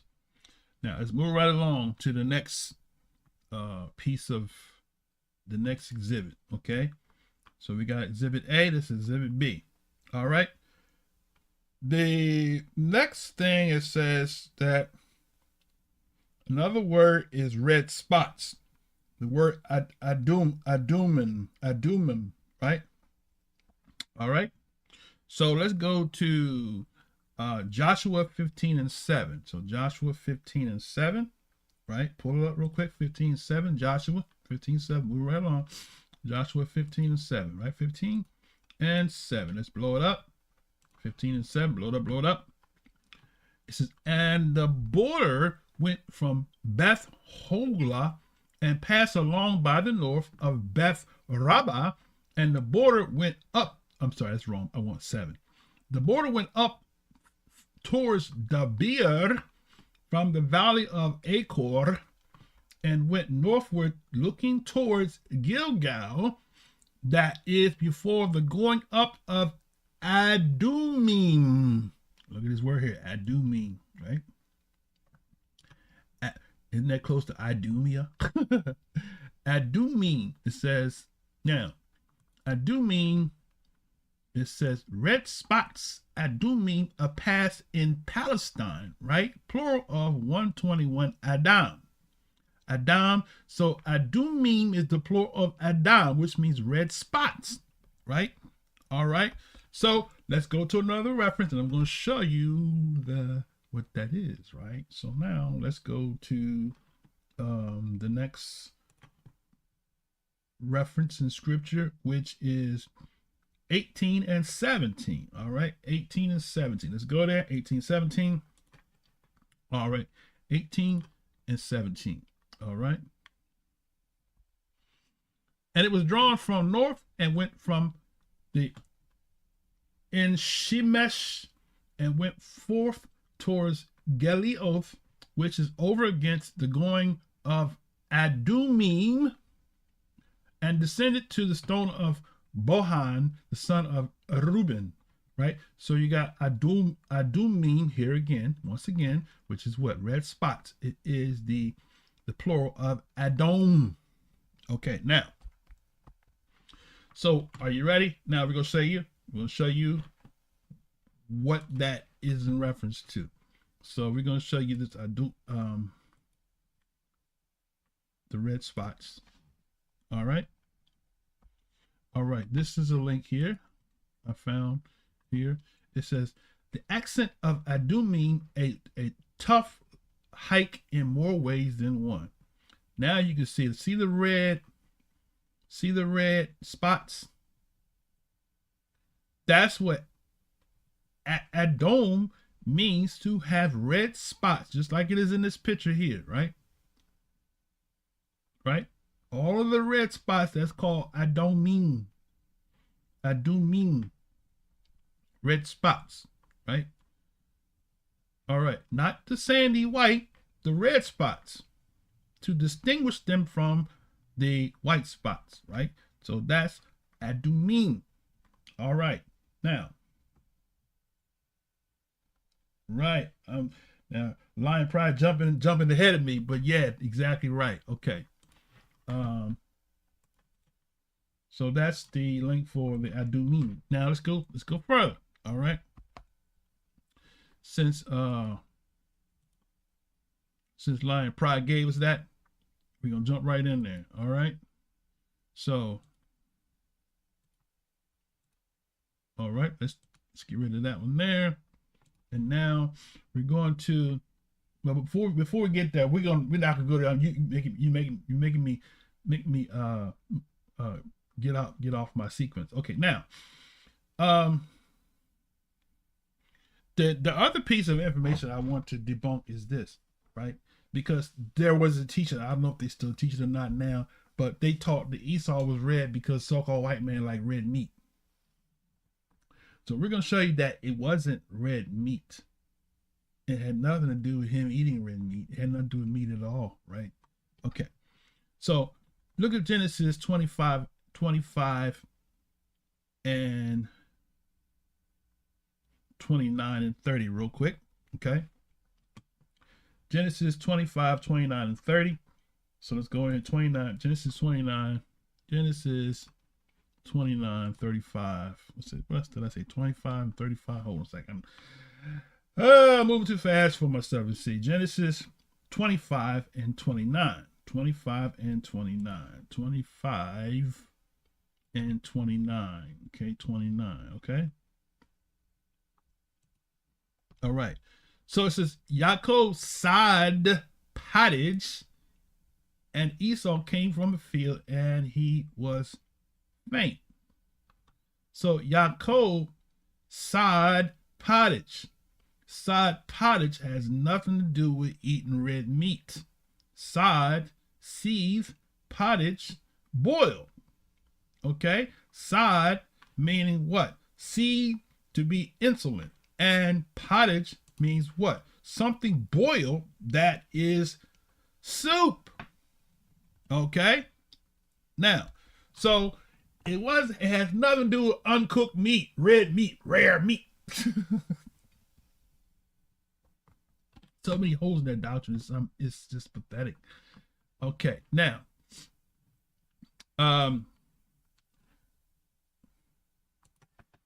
the verse, let's read the verse 30, and then I'm gonna show you what Brenton's had to say. Okay, so verse 30 says, Esau said to Jacob, feed me, I pray thee, with this same red, Adomi, the red, there it is, the red pottage. For I am faint, therefore was his name called Edom. Or, right. So, the pottage is red, Esau's red. So, Esau is going to look like the pottage. Okay, now, you say, well, brother, you still didn't show me that it's lentils, it's red meat. I'm going to show you. I'm glad you asked the question. All right, now, let's go to Brenton's version.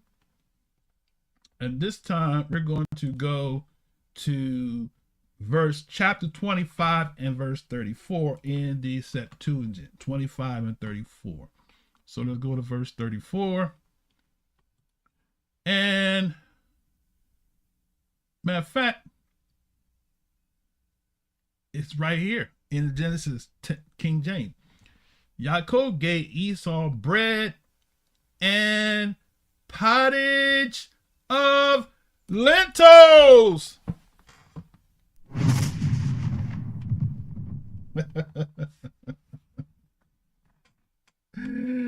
Pottage of lentils, brothers. It's pottage of lentils, not red meat, uncooked meat, but lentils, a pottage of lentils. Now, it's confirmed with the Brenton version, verse 34. It says Yaakov gave bread to Esau and a pottage of lentils. So now, so what does a pottage of lentils look like? I'm glad you asked the question. So let's see if we can bring up a pottage of lentils, right? I don't have the link to this one here, so I'm going to have to save my notes. Okay, so this right here is bread and lentils. Let me see if I can find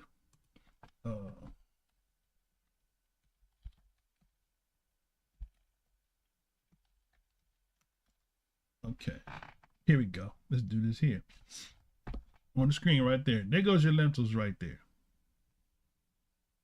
Okay, there goes your lentils. It's a reddish color. This is more of a curry. But this lentils, see how dark the lentils is? There are no white people that color. Okay, all right, so moving along. All right, so we're gonna go now to the next, the red heifer. Okay, so now go to Numbers 19 and 2, right? And we're gonna see in Numbers 19 and 2, right?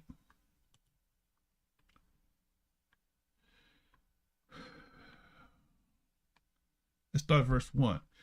And Yah spoke to Shemaiah, saying, let's go back to the King James Plus version here. This is the ordinance of the law which Yah have commanded, saying, speak unto the children of Israel that they bring thee a red Edom heifer. Right? Same word, red, Edom, 122. So that means that the same word now, do you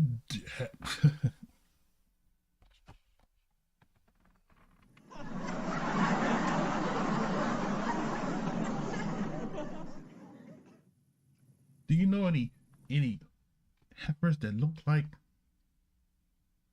Caucasians? Okay. So, with that said, let's show you the red heifer. Okay. All right. Here we go. This is a link that came up. All right. The biblical red heifer could bring 1 million visitors to Samaria. There goes your red heifer right there. Red heifer. So, Esau look that color. Right? So, Adam, David, Shalomo, the Nazarites, they all had a reddish color like the red heifer, a red tone. Okay, now look at the heifer real good. Look at it. All right. No worry about the article there. I just want to show you the picture.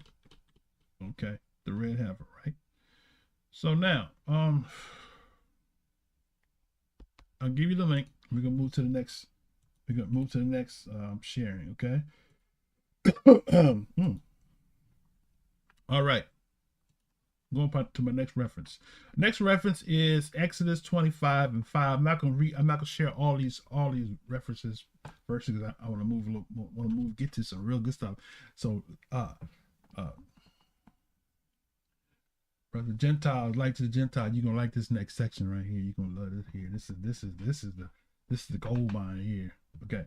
All right. So the Exodus 25:5. Let's pull it up real quick. Exodus 25:5. Go to Exodus 25. Bam.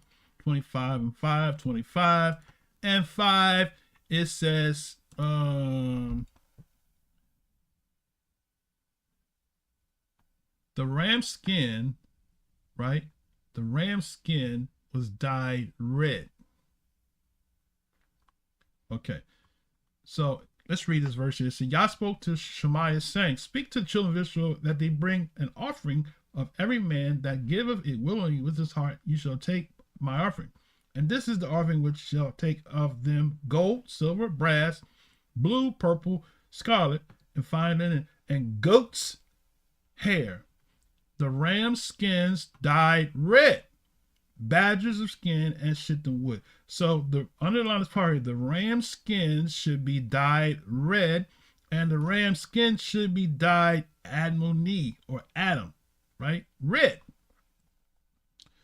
So when you look at the red skin, I have a picture for you. Okay. Okay. All right. Here it is. It goes to the ram's skin dyed red. Right? There it is. Right?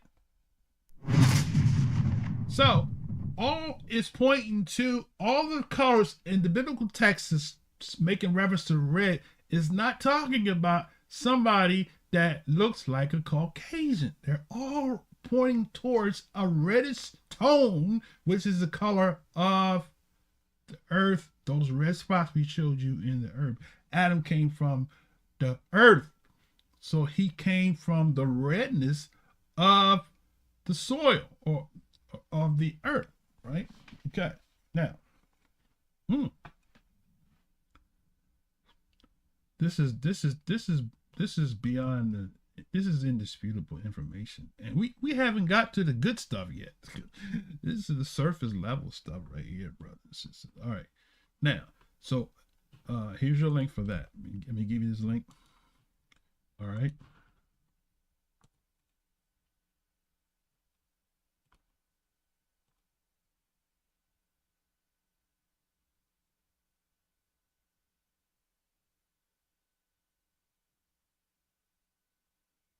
Okay. Let's see. All right. Now, what I want to do, let's get rid of the red heifer. We covered that. We covered the red dye. Okay, let's go on to the next level. Okay, now, here we're going to talk about something that is going to bring the color red into another viewpoint. Okay, so remember we talked about, I said the Edomites. Okay, I have a video link here. Let's see, can I play it? Oh, it's not a video link. Okay, it's the Wikipedia. So these are the Edomites, right? Edomites are people that primarily inhabit the lower western areas of Benue State, Nigeria. And some of them can be found in Taraba State, Cross River State, in Enugu State, Kogi State, Nasarawa State in Nigeria. The Idoma right? Which is the African expression of Iduma or Idumea or Edom. The language is classified in Akweya, subgroup in Edomite languages of the Volta Negro family, which includes Egde, Algo, Agatu, Etulo, Ete, Akweya, Akpa, Yala languages in Benue. Okay, now, what I wanted to show you was the red associated with the Edoma people. Now, I'm not going to spend a whole lot of time on this. I just want to show you this here. The little pictures of the little babies here. Bless their hearts. All right. Now, let's come back in here. So the Edoma people are actually one of the clans of Esau. Okay. There's more, but we're going to show you something. We're going to read something that's going to confirm that. It's going to add to it, right? Okay. So let's just close that out there. And now going back to my notes here, I got some pictures here. Show you some red people, right? I can't call where I got the link from, but here's some pictures of some red people. See the red tone in their skin. They're not dark like other African tribes, but they have a reddish tone to their complexion. And now if you compare their tone to the heifer, look at it. I can't put them side by side. Let's see. Look at the heifer and look at the red tones of these Edomas, right? Look at the red tones of the sea, the Suf Sea, right? Okay, that's another reference I was going to read. Okay, the Red Sea is actually called the Suf Sea. It's called the Red Sea because of the redness of the soil, which is what we saw here in this segment here, showing the red in the soil. Okay, so from a satellite picture, you can see the redness. That's why it's called the Red Sea, right? Now, those of you that are in class Hebrew Israelite 101, but you haven't graduated to the Hebrew Israelite 202, this might be over your head. This might be a little bit too strong for you, but I'm gonna give it to you anyway. All right, so now we're gonna go and we're gonna dig real deep, right? And as a matter of fact, bear with me a second. I gotta take a quick break. All right.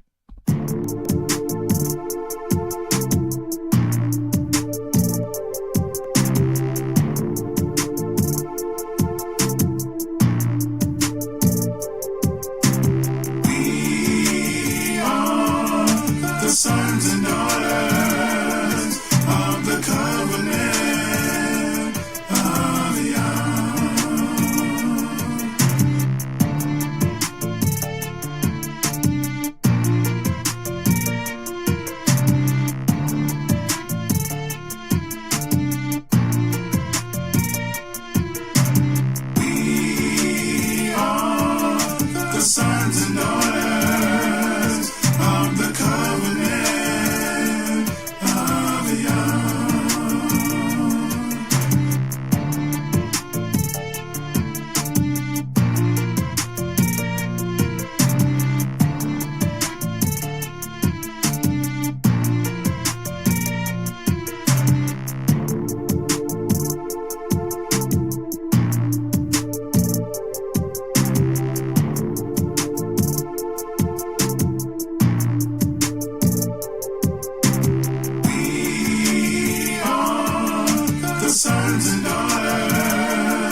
right, brothers and sisters. Duty call.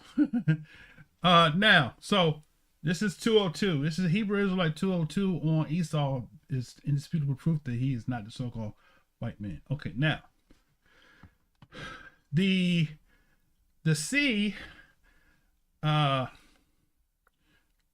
Exodus. Let's do this real quick. Exodus 10 and 19. Just kind of be a precursor to where we're going from this point forward. So go to Exodus. You do notice the sea was not called the Red Sea. Okay, all right. So let's go to what I said. Exodus. Hold on a second. 10 and 19. All right. Exodus 10 and 19. Exodus 10 and 19. Okay. It says here, King James says, and Yah turned a mighty strong west wind, which took away the locusts and cast them into the Red Sea. There remained not one locust in all the coasts of Egypt. So the sea, the word red is the word suf, right? It says probably of Egyptian origin, a reed, especially a papyrus, right? So the Suf Sea. Now, if you go to Brenton's, he uses the same word, Red Sea, right? So now, but it's called the Suf Sea, right? Because the Suf Sea is, as we showed you in the picture, right? Red. This picture I didn't download, but I did an actual Google, we call it Google Earth, right? Google Earth shot, showing you the redness, right? The water's not red, but the land around it, that's why it's called the Suf Sea. Okay. Now, with that said, so the Etrian, the word Etria, did you know the word Etria? Etria means red. So you have some Edomites that are in Etria. We're going to prove to you in some reference books, okay, that some of the people that are on the east coast of Africa, the people called Etrian people, they are Edomites, just like we just showed you the Idumea people or Adoma people, right? So Etria, okay, Etria Sea is the Red Sea or Etrians, right? And let's see. I'm going to read. See if I can pull this up here. Okay.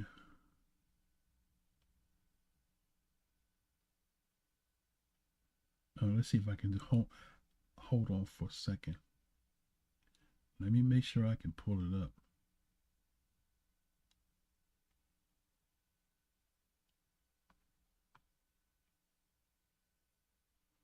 Okay.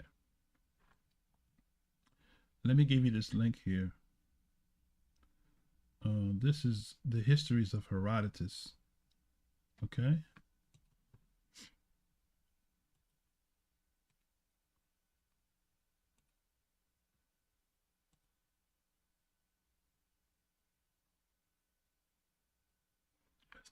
That's the wrong one.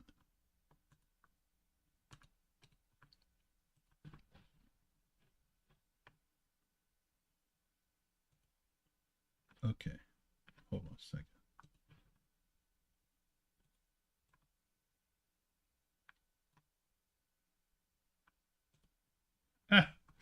I'm supposed to be pasting. I copied. Let me try it again. Let me try it again. All right.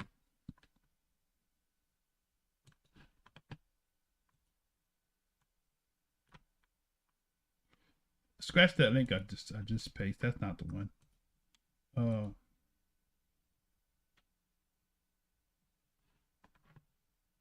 Is Rudolph RT? Are you stream with us? RT, Rudolph RT, first name R, last name T.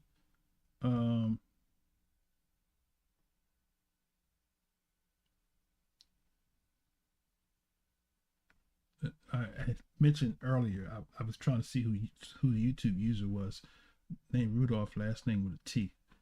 Okay. If you're tuning in now,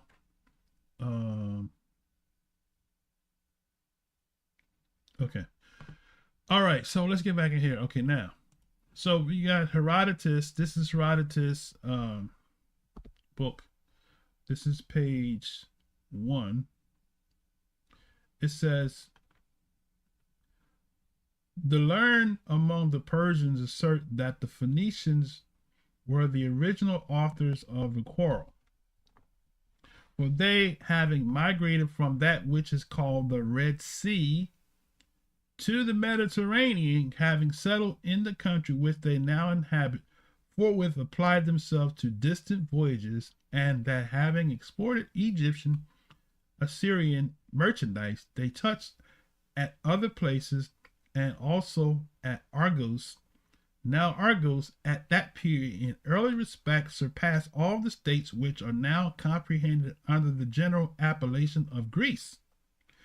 They say that their arrival at Argos, the Phoenicians exposed their merchandise to sale, and that on the 5th of the 6th day after their arrival, and when they had almost disposed of their cargo, a great number of women came to the seashore, and among them the king's daughter, whose name, as the Greeks also say, is Io, the daughter of Incus. Okay, so what are we taking away from what Herodotus is saying here?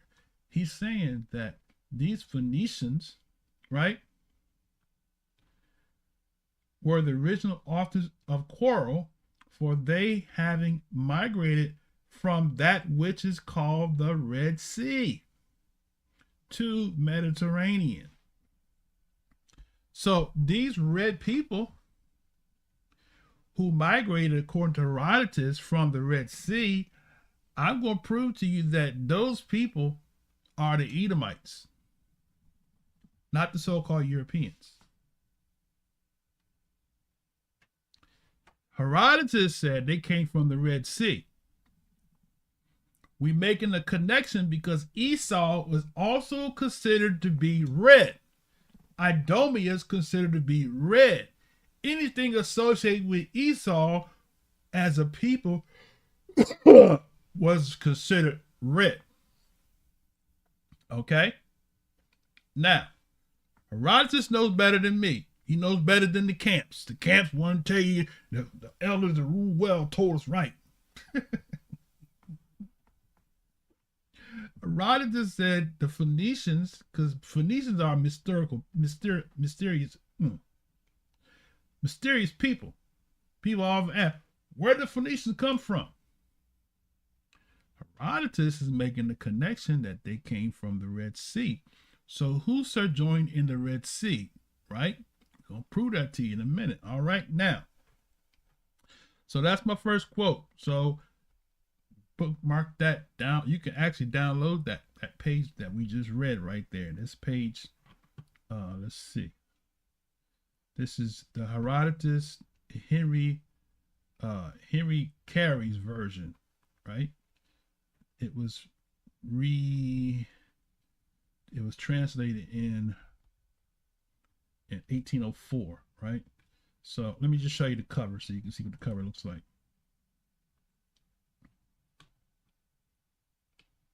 All right.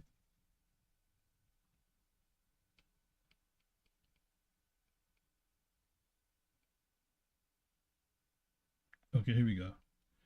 The Histories of Herodotus, translated by Henry Clay, with a critical and biographical introduction by Basil L. Gildersleeve, right? 1904. Okay. So we know Herodotus says of the life of Herodotus, just so you know, this is not something in recent times. Of the life of Herodotus, the father of history, little is known. The date counted accepted for his birth is what? 484 BC. Right? He's supposed not to have survived the year of 424. Okay. All right. So there goes your Herodotus. He says that the Phoenicians came from the Red Sea. We're gonna read some more stuff. So just hold. I'm just getting your appetite wet. We're gonna read some stuff. I'm giving for free. All right, free. Let's touch a neighbor, say free. This brother getting away a lot of stuff for free, brother. I'm giving a lot of stuff. This some stuff is gonna be in my book, but I'm giving it to you for free. All right, free. I feel like Whoopi Goldberg was when she had that check. They was trying to get that check out of her hand. No, it was the check wasn't money. She was trying to make a donation. And he was like, oh no. That's how I feel. All right, okay. All right, now let's go back in here. So, okay. So Herodotus said that the Phoenicians, they lived formerly according to their own relations, right? Oh, you know, I didn't read that page there. It said they formerly live according. I just quoted here instead of going back to the page. Okay, trust me, it's in that same book. They lived formerly according to their own relations, according to the shore of the Red Sea, from whence removing they planted the sea coast of the Syrians. So let me say that again, right? Okay. They lived formerly according to their own relation. So that's actually on page 395. Let's see if I can pull it up real quick. Okay, all right.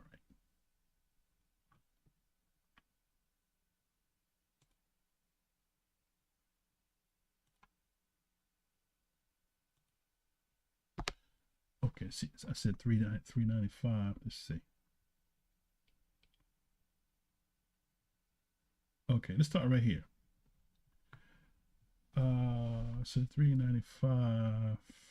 Okay, right there. Okay. Just something just jumped out here real quick. This is page 393. The insular nations that came from the Eritrea Sea and from the islands in which the kings made those dwell, who are called the Banis, had clothing and arms very similar to Medic, right? Now, let's skip down to page 395. It says, let's start right here. The number of trimes amounted to 1,207. The following nations furnished them. The Phoenicians and Syrians of Palestine furnished 300, being thus equipped. On their heads they had helmets made very nearly after the Grecian fashion, and clothed in linen breastplates. They carried shields without rims and javelins. These Phoenicians, as they themselves say, anciently dwelt in the Red Sea. Having crossed over from thence, they settled on the sea coast of Syria. This part of Syria and the whole as far as Egypt is called Palestine. The Egyptians contributed 200 ships. These had on their heads planted helmets and carried hollow shields with large rims and pikes fit for a sea fight and large hatchets. Right. So now, do you see what he just said? Okay, let me back up again because somebody missed it in camps. Y'all better call them camp teachers and tell them come online because I'm calling them out right now. I'm putting them on notice right now, brothers. The truth is out. Esau is not the white man. The Greek's historian Herodotus is telling the story. Let's do it again.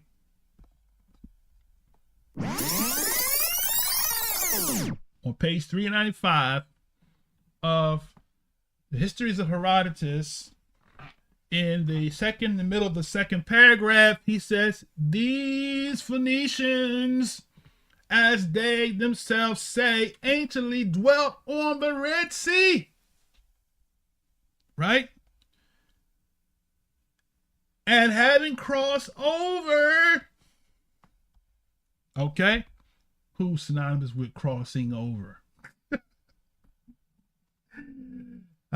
Esau was a Hebrew. Edom means to cross over. That's what we always teach in our camps, right? So These Phoenicians crossed over. They weren't Israelites. They were Hebrews that crossed over, right? That's how you get the African tribes in Africa that are Hamites that we read earlier in the presentation, in the introduction. They crossed over into Africa, right? Hebrew means to cross over. They crossed over, brothers and sisters, into the land of Ham. They crossed over. The Edomites crossed over, right? Cross over the sea. Oh my. The Eritrean Sea. That's what it's called. Now, the Phoenicians, as they themselves say, anciently dwelt on the Red Sea. Having crossed over from there, they settled on the sea coast of Syria. This part of Syria and the whole far of Egypt was called Palestine. So who's in Palestine, right? They crossed over in the days of the kings. Who was in Palestine, brothers and sisters? Right? Who crossed over? Who was in Syria, right? Who did Esau make an alliance with, right? Who did Esau hide from the kings from, right? Amongst the Syrians, right? Huh? He hid amongst the Philistines, the Palestinians. That's where Esau hid. When David was fighting against the Palestinians, he was fighting against people that Esau was in alliance with, the Philistines. Right? Now, the Phoenicians, as themselves say, anciently dwelt on the Red Sea. Having crossed over from thence, they settled on the sea coast of Syria. This part of Syria and the whole as far as Egypt is called Palestine. So now they add some of them into Egypt too as well. So you got Edomites that are dwelling in Egypt, dwelling in Palestine, dwelling in Syria. These are descendants of Esau. They're not the so-called white man, but these are Hamitic and Shemitic descendants, combination of alliances with Esau. Okay. So now when you go back and look at Psalms 68 and 4, is it 68 and 4, Psalm 83? They that hate thee had come and said, let's cut them off from being a nation, right? Now we see who the alliances are, right? Okay, now let's go back in. Okay, so that's page 395. It's gonna be there all day long. It ain't going nowhere.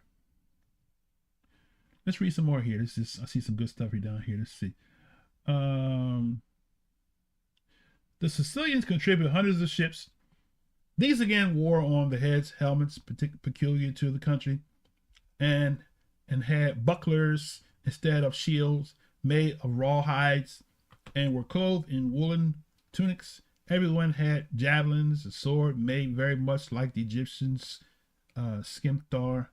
They were anciently called Hippocaeans, and took their present name from Cilix, son of Agenor, a Phoenician. Pamphylius contributed 30 ships and were equipped in a Grecian armor. So there goes your alliance and your connection right there. I don't want to go too deep because this book goes real, just go somewhere where I ain't trying to go right now. There's a lot of stuff in that book. But I want to get what I want to get out of there for now. So I want to show you that quote about the Phoenicians dwelling anciently on the Red Sea, right? Okay, now, so prayerfully you connect, you downloaded, bookmark that link so you can download that book and read it as other volumes, but that's one volume we're sharing out of at this particular junction. Now, okay, so right as it said that they dwell on the sea. Right now, I'm reading something that I wrote. This is from the page 469, the same book.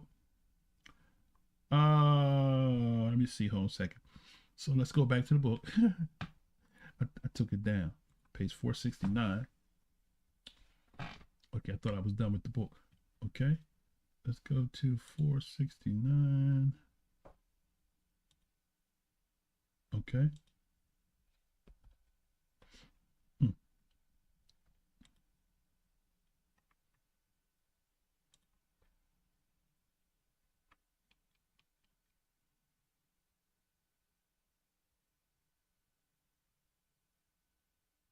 Okay, hold on a second. 469. All right. Just about there. 469. Let me see where we have 469.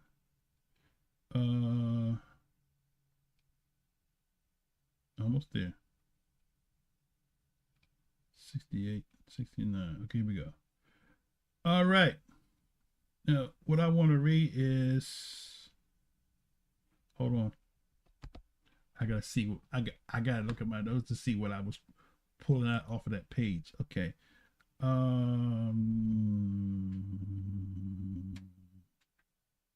Okay. The Phoenician ship. That's what I'm talking about. Okay. So this is page 469. Okay.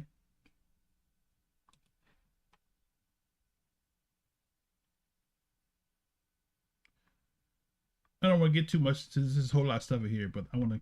Okay, in this battle, right? This is talking about, I think, the Peloponnesian War. I think I want to say it is the Peloponnesian War.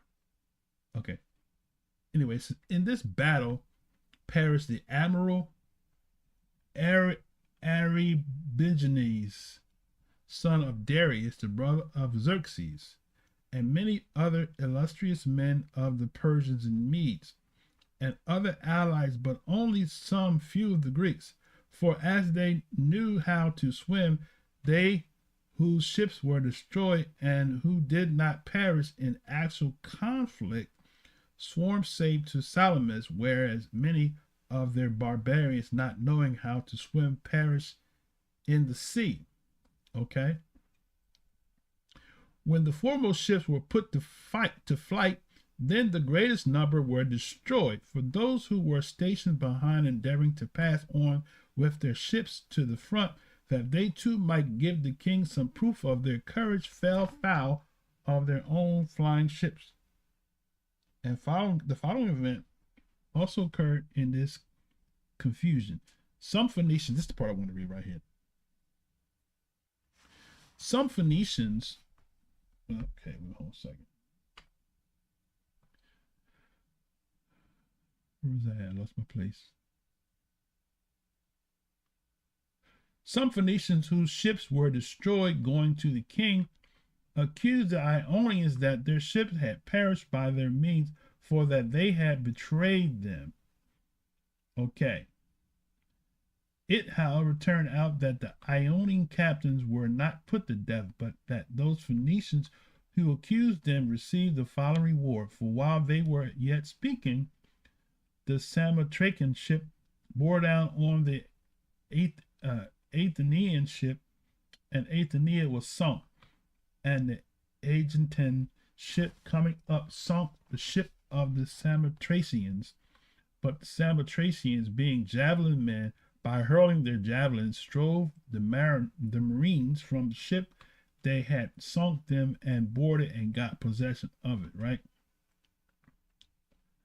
So, in other words, basically, what I'm trying to point out is without going into reading too much detail, I kind of include this because showing you how that the Edomites became conquered, right? They came under the feet of the Greeks. So, in other words, they were not the Greek people, right? They were conquered by the Greek people, right?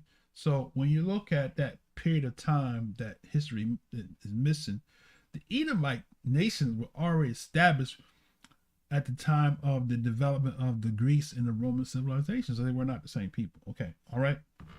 Now, moving right along. Okay. Let's go back to my notes here. Let's see. I think I'm done with that book there. I think that was, I got some good stuff though coming up. All right. Let me see. Hold on a second. So that was his stories. Okay. The action saved the. Okay, I read that part. That's what I read. Okay. All right.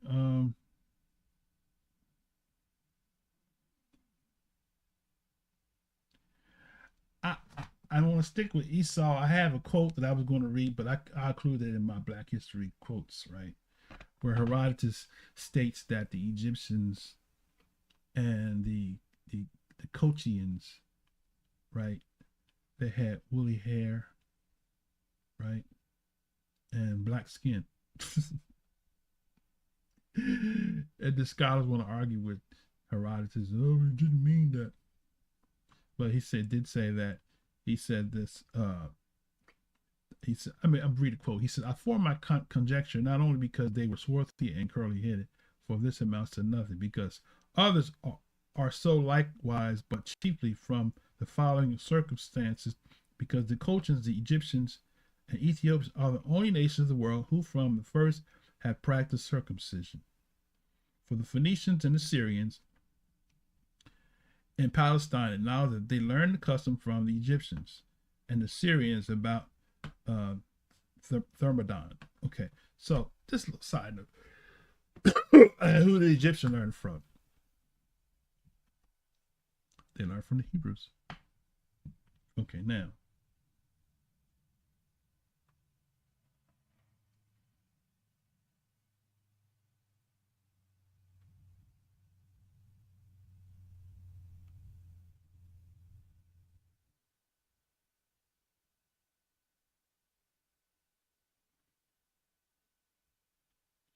I have another quote. I don't have my source for this, but I'm gonna go ahead and read it. Okay. I'll show you my notes. I quoted from somewhere. I don't think it's the History of Herodotus. It could be. It says Volume 2, page 170. Maybe that's what it is. Let's read it. Okay. It said, on the Phoenician coast, the ocean beats, who through the Red Sea sailing changed their seats. They were the first that ventured through the seas and framed ships, which richer merchandise, fair, foul, wealthier, they without control, sought foreign trade directly by the pole. Aristotle says the Etrians, Phoenicians, are Edomites. Okay. Aristotle, from a Greek word, calls them Phoenician, from their being red or bloody with slaughter of strangers that landed on their coast, but extracted rather, and so indeed they are called Phoenicians or Etrians, from Esau or Edom, from whom they are derived. For these two words or denominations signifies in Greek red, the last two the like in Hebrew. Phoenix himself first planted all the country lying between the river Eritrea and the Egyptian city Phalesium, and afterwards Damedia, washed by the Mediterranean. But since these boundaries are altered on the north by Judea, westward by the Mediterranean, southerly by Egypt, and towards the east by the desert of Arabia, none can disown, but the Phoenicians have everywhere been admirals of the so that they were formidable to the greatest princes when the Persian king Cambyses came with the vast army against the Carthaginians. He was forced to give over his design because the Phoenicians refused to help him with the fleet. Being allied to the city founded by them, but they not only built Carthage, which strove with Rome to be the empress of the world, but also the famous cities of Leptis, Utica, Hippo, and Hadrumetum in Africa. That's it, right? Hadrumetum in Africa, and Cadiz, and Tartufus in Spain. Nay, they sent plantations of people into the heart of Iberia and Libya. It will not be amiss to add Q. Curtius, his relationship, who tells us wherever the Phoenicians came with their fleets, landing their men, they subdued whole countries, and by that means spread their colonies over the known world. Carthage in Africa, Thebes in Boeotia, and Cadiz near the Western Ocean. Aristotle relates that they made such rich returns of their merchandise and chiefly of their oil in Spain, that their anchors, pins, and iron metals belonging to a ship instead of the metal were silver. But to return to the discourse and disprove the former testimony, That the Phoenicians found America. The Phoenicians found America can justly doubt, but that since Phoenicians took the command of the sea from the Rhodonians, they were and more increased their fleets and growing experter in navigation, passing the Gibraltar northward, became masters of Cadiz and still prepared new fleets, which searching beyond Atlas southward discovered the coast of Africa and adjacent isles, driving a great trade to Canaries and to those which lay scattered along Cape Verde, formerly called Gorgades. This way of trade also was not unknown to the Greeks, Iberia, and other people. But after the Phoenicians assumed the whole wholly to themselves without respect to different countries, they sank all whomsoever they could catch. Curtains further add, saying, I believe that the Phoenicians sailed into the main ocean, have discovered unknown countries, and in which those, not the Gorgades or Canary Isles, for those were sufficiently known before, but mainland far beyond, but through the Phoenicians were most expert, not skillful enough to make out such discoveries. He says they indeed were the first that before any other sailed out to the midland. Nay, they ventured a good way into the main ocean beyond the straits of Gibraltar or the Herculean pillars. But how far? Okay. All right. So now, okay, I think, okay. I got the quote now. Okay, now I got where it is. Okay.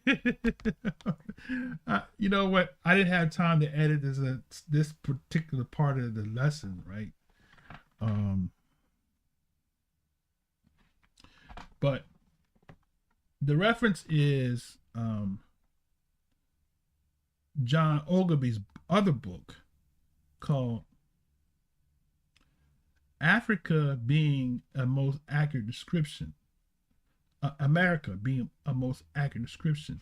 So the point I want to bullet point, I want to highlight, right, is this part right here, where he quotes Aristotle, who says that the Phoenicians, that the Greeks called the Phoenicians red.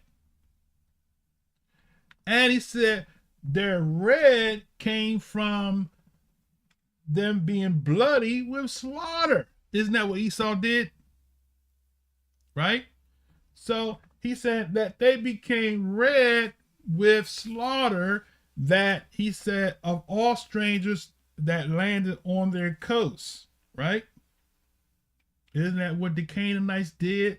So Esau intermarried into the Canaanite, African Canaanites, not the European Japhites, and he sojourned amongst the Canaanite and made alliances with them and made intermarriages. And then, according to Aristotle, he left from the Red Sea region, and the Phoenician people, according to Aristotle, are Edomites. The Philistines were Edomites, according to him. Okay? Not Europeans. So, Aristotle, once again, reread that, and I can highlight the page for you to see. I have page 18, 19. Let's see if I can do that real quick. Okay. Just for those that are inquisitive enough to want to know about this. Okay, so let's go to what I say, page 18 or 19. Okay, so this is the page right here. Okay, so you won't think I'm making this stuff up. People think I just be throwing stuff out in the air. Y'all know I don't do dumb stuff like that. Okay, here we go, right here.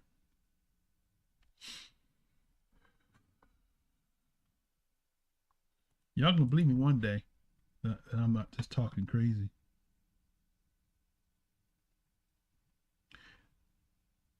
Okay, here we go, right here.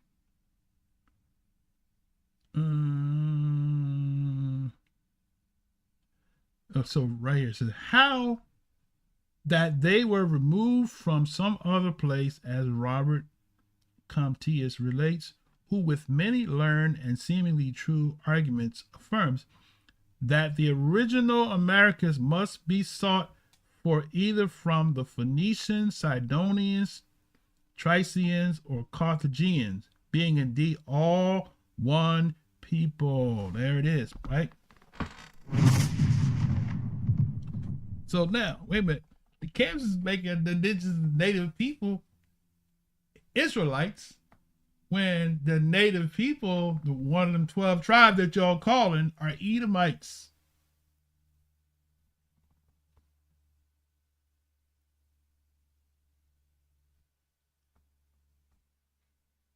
You've been lied to. You've been had. See? Look. Now, a quote, I'm just going to kind of mention it because I might not have an opportunity to get to it. A quote that Bishop Nathaniel always uses, a book that he always quotes from, and those of you that have watched him, you can attest, I'm telling you the truth. R.B. Lewis says that Esau is the Indians in America. Oh man. So the native people that you calling Israelites just might be Edomites. They're black, just like Esau. I mean, just like Israel. Let them marinate for a second, because see, the scholars is telling the truth. You've been lied to by your camp leader, raking in money, raking it up, pick it up, right? And you constantly raking in. You have a testimonial Tuesday and give you all our contributions and all of that, right? Right? But here, you're going to read a quote from R.B. Lewis, and you're going to stop when it gets to the power punch, where he says that the Indians, the natives in America, are called after their father Esau. He didn't make that up. He knew this stuff, right? Now, so back in again, just in case you think I'm making stuff up, let's read it again. All right? He says that the original of the Americas must be sought for either among the Phoenicians, Sidonians, Tyrians, or Carthaginians. So did you know that the Tyre are Carthaginians? Hannibal was a Tyre. Hannibal, the animal, Barca was an Edomite. Hannibal was an Edomite, brother. The American natives were Edomites, not Israelites, right? They're still Hebrews. They're from the wrong line. But your camp is telling you that they Native American Indians are Israelites when they're Edomites. Idumia people. How did they get there? By voyaging and by traveling and transacting business. And you know, there's a book. I'm not gonna read from the book, but there's a book called "They Came Before Columbus." They acknowledge that the people here said that they transact business with people in Africa, with the Hamites. Okay, some of them might have been Hebrews that had ships that was transporting goods, but we'll find out that later on. Okay, so once again, he says that the original of Americans must be sought. I mean, I gotta blow stuff because somebody can't see. Somebody's eyes is bad. One more time. That the original of the Americans must be sought for either among the Phoenicians, Sidonians, Tyrians, and Carthaginians, right? So let me just amplify something real quick, because see, you keep making Esau be somebody that he's not, and because you mad as hell at the white man, and you want to have an excuse to just kind of snap or just go off on the white man when you are barking up the wrong tree. The people that you bring in your space that you call an Israelite just might be the Edomites. All right. Now, let me see. I got a whole lot more. I'm not even done. I haven't got to my power punch yet. All right. So wait a minute. Hold on. Oh, I was going to go to. So let's go to the scriptures real quick, right? All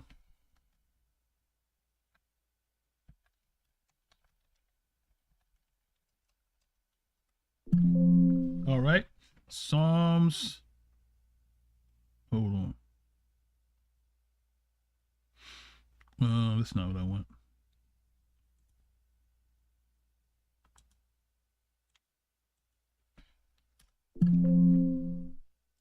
'83. That's it. '83. That's it.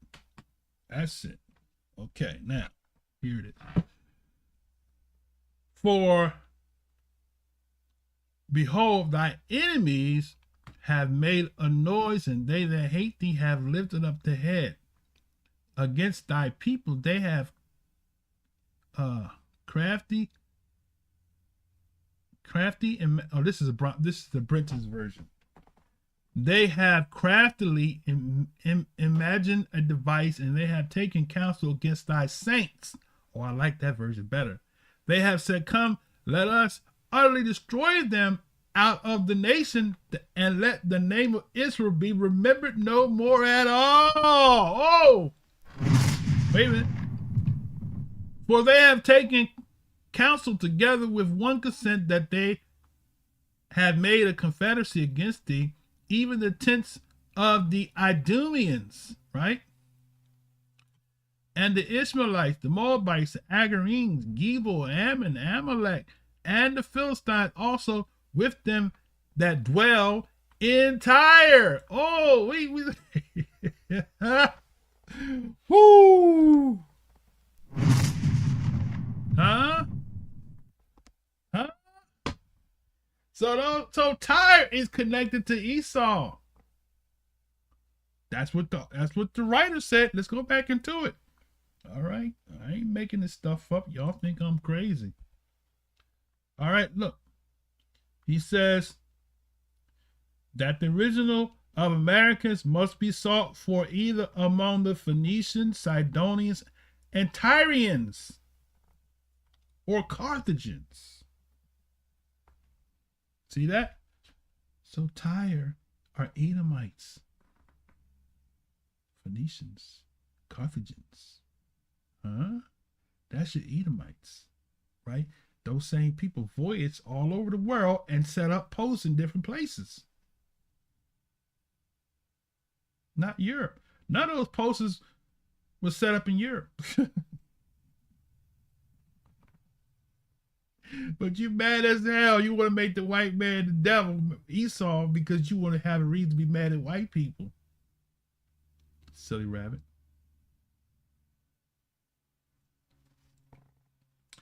So once again, let's go back in here. So he said he said they all being one people, Phoenicians, Sidonians, Tyrians, or Carthaginians, being all one people. Now, if you want to use Jasher chapter 90 and say that East Edomites or Zepho became one people with Chittim,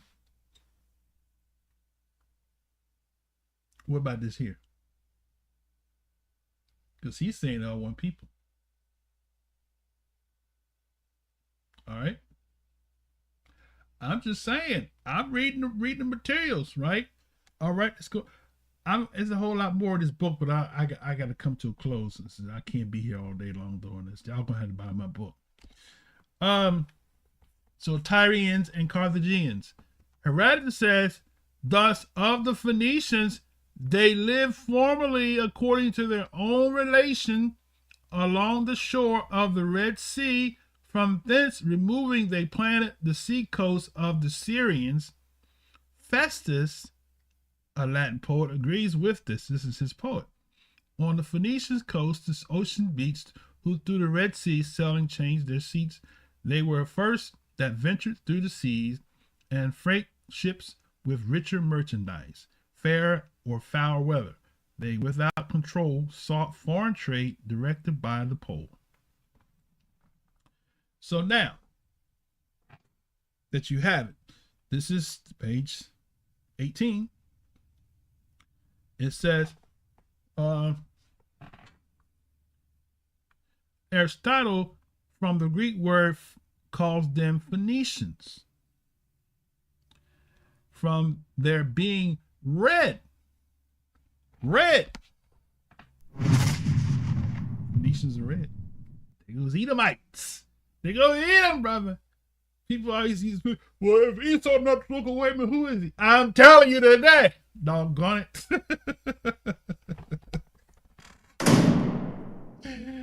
It's a discussion. End of the discussion.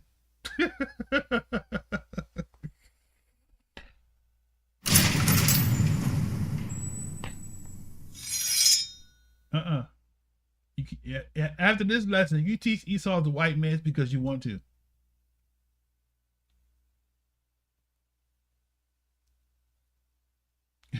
You have no excuse after the day, because we showing you.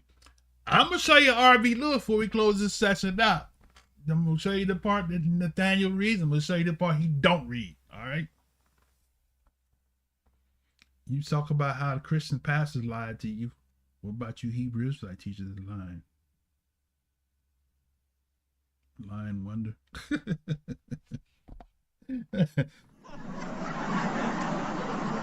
All right. In case you're interested in knowing, hold on. This book was published 1671. So what happened? What happened? So Aristotle, from the Greek word, calls them Phoenicians, from their being red or bloody with slaughter of all strangers that landed on their coasts. Right? Remember we read about Esau, why he came running back out of breath, because he was fighting and killing, chasing after Nimrod. And killed him. Bloody. That's what they do. So wait a minute. Look. Get out of break. Get over it. Okay? Your enemy look like you. And is posing to be you. But he's one of them. Some of those brothers that battle against you hard, that sold out to Kemet, the African religions, the mystery religions of Africa, those are your cousins. That's why they selling you out. That's why they partner with people like Vocab Malone, because they're Edomites. They're not Hamites, and they're not Israelites. They're Edomites. They partner because Esau came into this part of the world just like Israel did in captivity. Okay. He said, the ship shall come from Chittim and shall afflict Eber and Eber, Asher and Eber. So some of them might be Assyrians too. Okay. Or Hamitic. Right? I need to give myself a explosion on that one. That was a point that I didn't intend to come out with. All right. So back in. So he says he calls them Phoenicians for their being red or bloody with slaughter of strangers that land on their coast. But rather, and so indeed, they are called Phoenicians or Eritreans from Esau.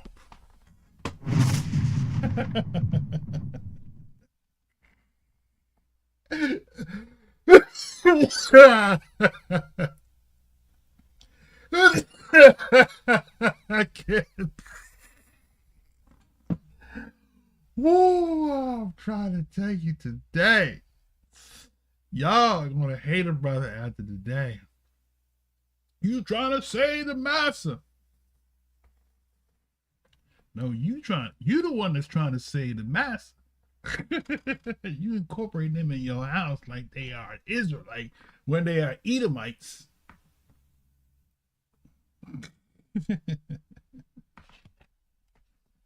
Oh my God.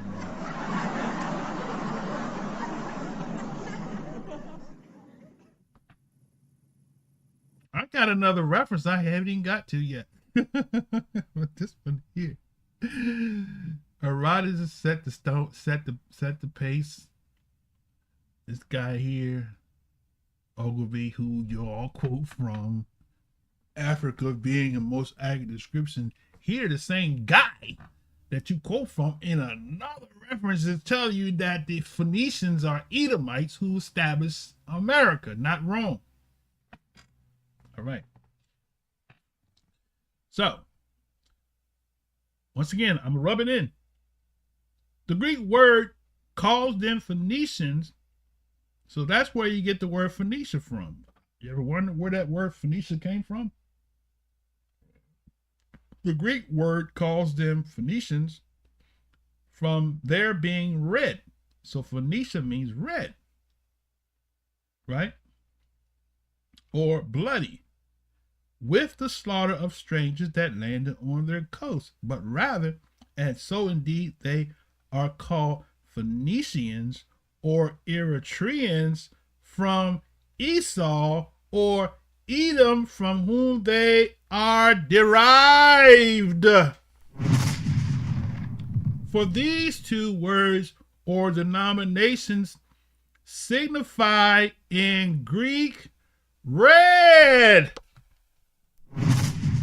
The two last, the like in Hebrew, Phoenix himself first planted all the country. Let me back that up.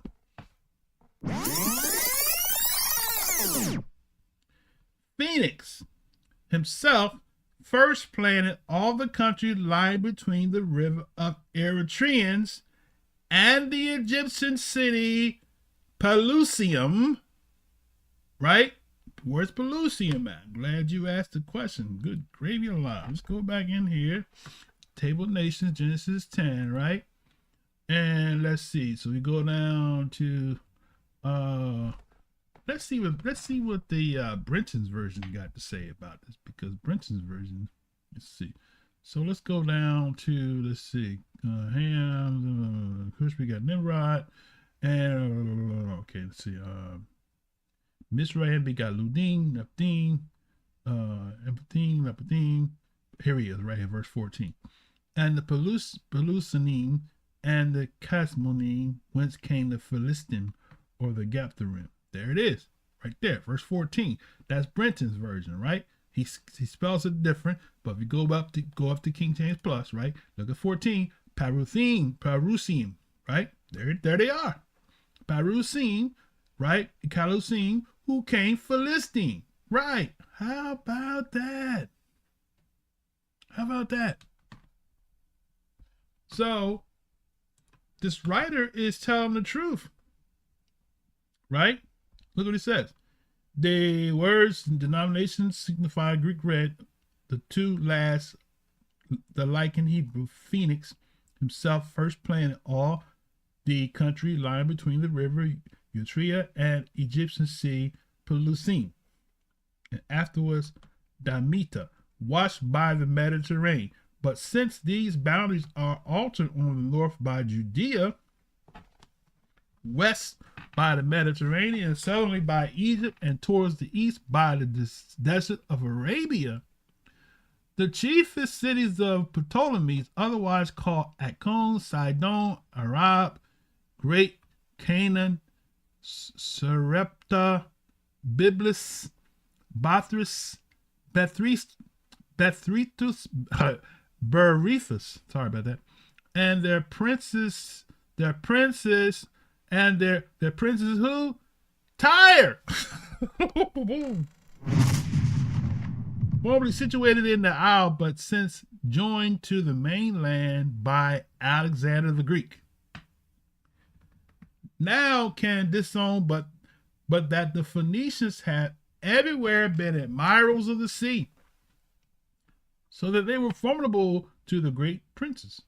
When the Persian king Cambrius came with a vast army against the Carthaginians, he was forced to give over his design, because the Phoenicians refused to help him with their fleet. Being allied to the city founded by them, they not only built Carthage, which strove with Rome. Wait a minute.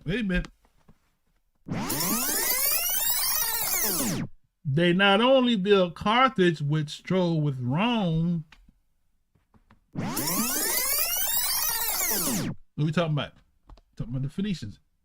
Who are the Phoenicians? Edomites. So what did the Edomites do? He said they did what? They not only built Carthage, which strove with Rome.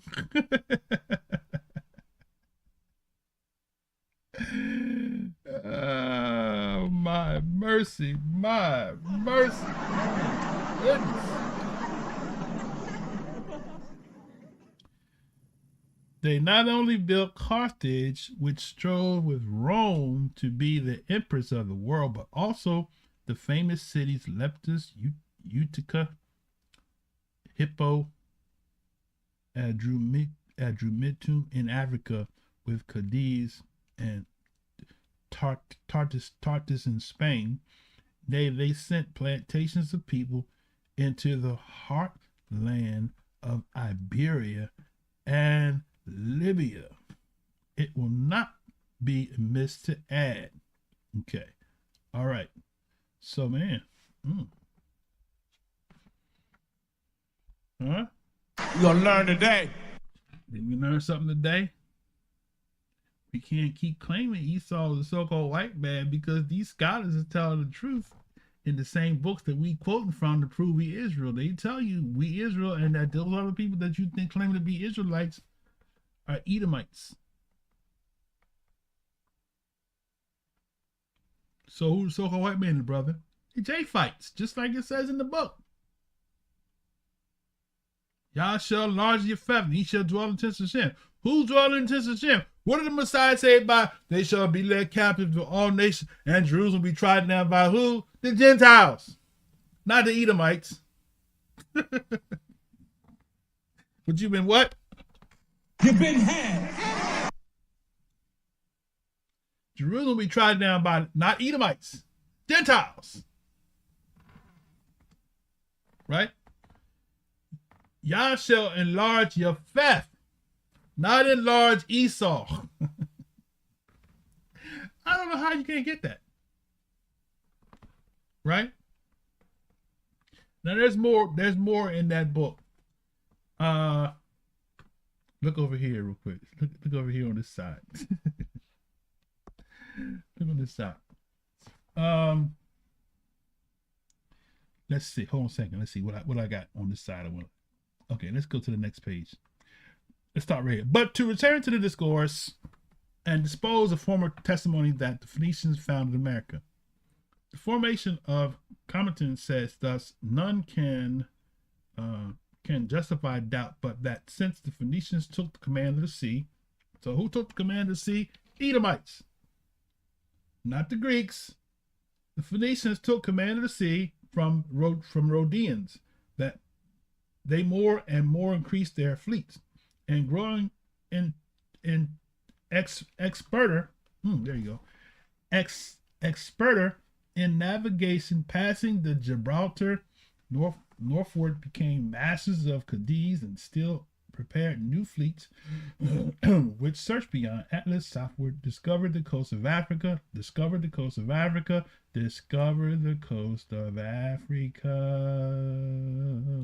Who did? Who discovered the coast of Africa? Edom. That's right. Discovered the coast of Africa and adjacent isles, driving a great trade to the Canaries, and to those which lay scattered along the Cape Verde, which is an island outside of Africa, formerly called the Gorgades. This way, the trade also was not unknown to the Greeks, Iberians, and other people. But after But after the Phoenicians assumed it wholly to themselves, without any respect of differences of countries, they sunk all whosoever they could catch. Curious further adds, saying, I believe that the Phoenicians sailing into the main ocean have discovered unknown countries, and which are those? Not the Gorgades or Canary Isles, for those who sufficiently know before, but a mainland far beyond. But though the Phoenicians were not expert, yet not skillful enough to make such discoveries, they indeed were the first. What? They what? They indeed were the first that became the first that before any other sailed out of the midland sea. Nay, they ventured a good way into the main ocean beyond the straits of Gibraltar and Hercules pillars. But how far? Okay. All right. Now, let's see. We can go all day long. Let's read this part right here. Meanwhile, we cannot deny but the Gorgades that lie before Cape de Verde were frequented by the Carthagins. Okay. Long before the birth of the Savior, but with so much admiration of Hanno, their captain. Hanno, who's Hanno? Okay. And that expedition was lifted amongst the number of heroes, happening thus. The Carthaginians sailing from Cadiz, so there goes your answer right there, Carthaginians. So Hanno is the king of the Carthaginians, right? Sailing from Cadiz to assist the Phoenicians against the Spaniards, made that the seat of war, which soon drew a great design for Hamilcar, and Hanno, being empowered by the Senate at Carthage, managed the war in Spain. Both of them were ambitious to discover new countries. Hamilcar, sailing along the coast of Spain and Gauli, reached to Batavia. Hanno steered southerly, carried 30,000 men of all trades in his fleet, purposing to build a new city in some place or other, and got beyond the promontory, what is that word, Ampelusium, now called Cabo Spatil, the river Zilio, which washes the city of Arzilla. I need some water. And stream lives now Lusso, where the poet plays the gardens of Hesperides, and was it in the custody of walking dragon? So interesting stuff there. Okay. How about that?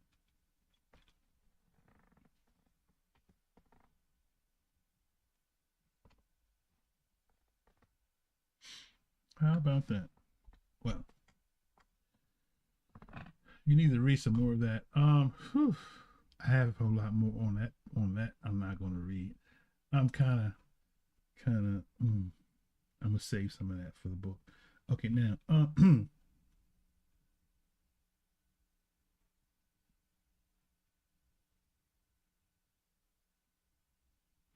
let's read this one here. This is what page is this? Page 27. Did I get to page 27 yet? Okay. All right, this page, the same book, page 27. Let's go to page 27.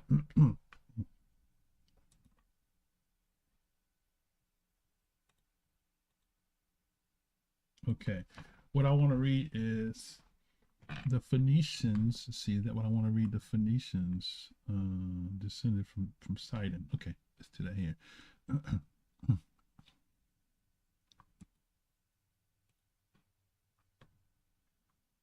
Okay, here we go.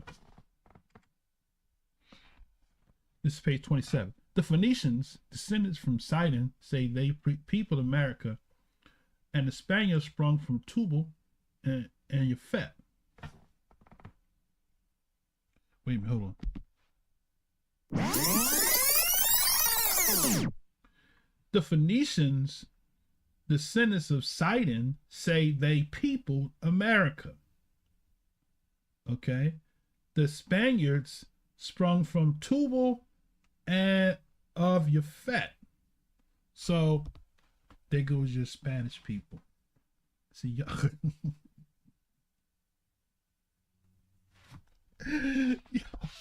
y'all got to go back to the table. Y'all got to go back to the table after this lesson. Because you're making the Spanish people Israelites too. And he's saying the Spanish people came from Tubal of Yafet. Look, the Spaniards sprung from Tubal of Yafet, not from Yaakov of Abraham, of Shem.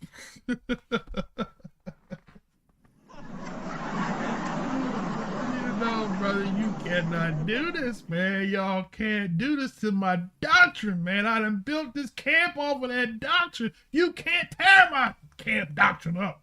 Well, I'm doing it right now.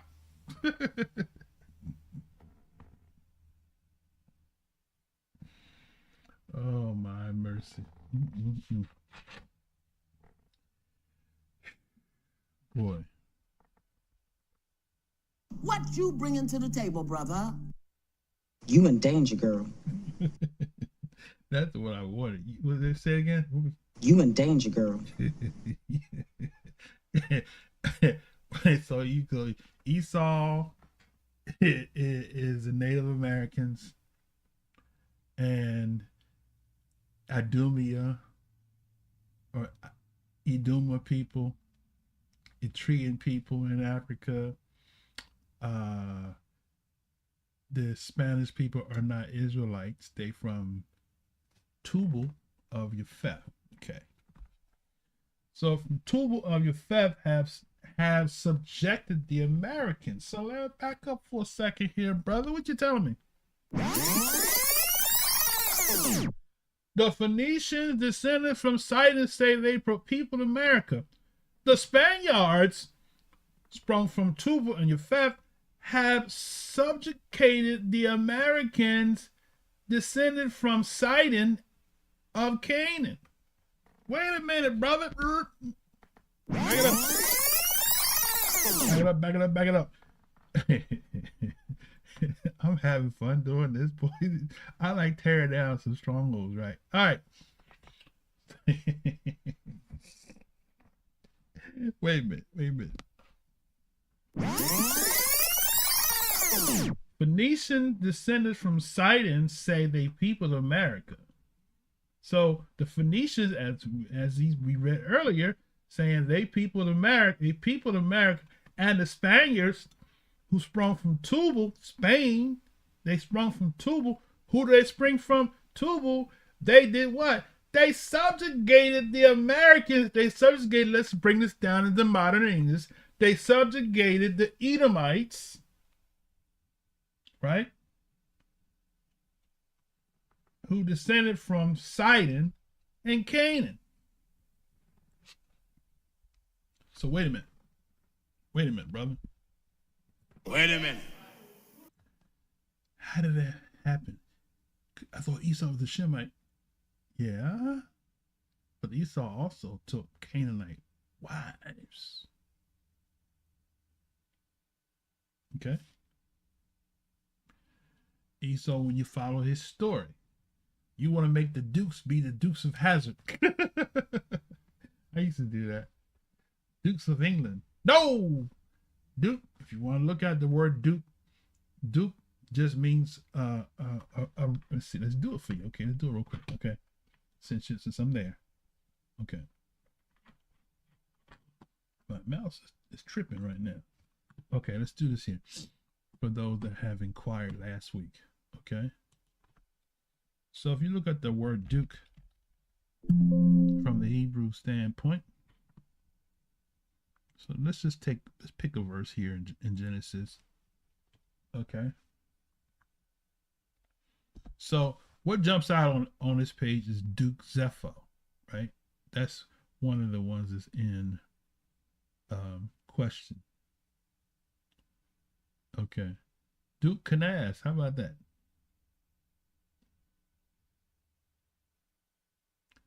Okay. So you have Duke. So the word for Duke is the word aloof. a familiar friend, also a gentle, hence a bullock, right? Or a chieftain, as a noble like neat cattle. A chieftain, right? So chiefs, right? So, oh, how do you bring it even closer? Chief? Who's the terminology chief connected to? And the answer is Native Americans, chiefs. So English word duke is a chief.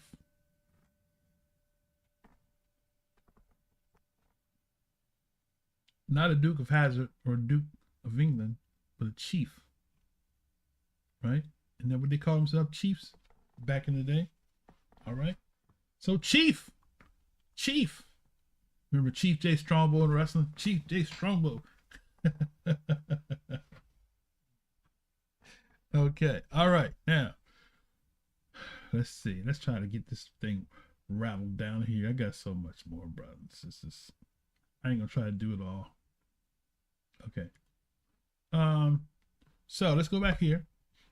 This is page 27, same book, America being the latest and most accurate description of the New World. So Phoenicians descended from Sidon. They say the people of America, and the Spaniards sprung from Tubal and Japheth, having subjected the Americans descended from Sidon and Canaan, wherein is fulfilled that prophecy of Moses that Canaan should be the servant of Japheth.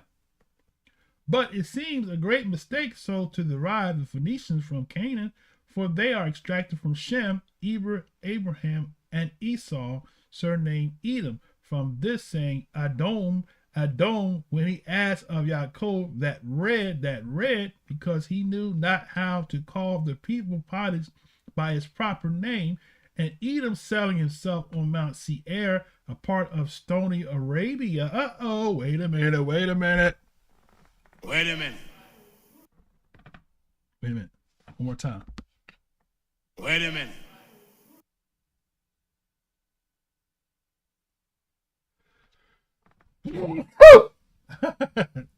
Sorry about that.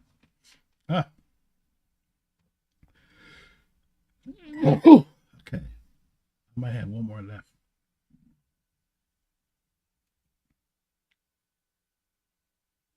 Okay. I think I got it. Okay. Whew. All right. Now. Oh man, what did we read here? We just read some stuff, didn't we? Hold on, where's my mouse at? My mouse don't want to cooperate. There we go. Okay. Okay, let's back this up here. Let's analyze this here real good. Okay.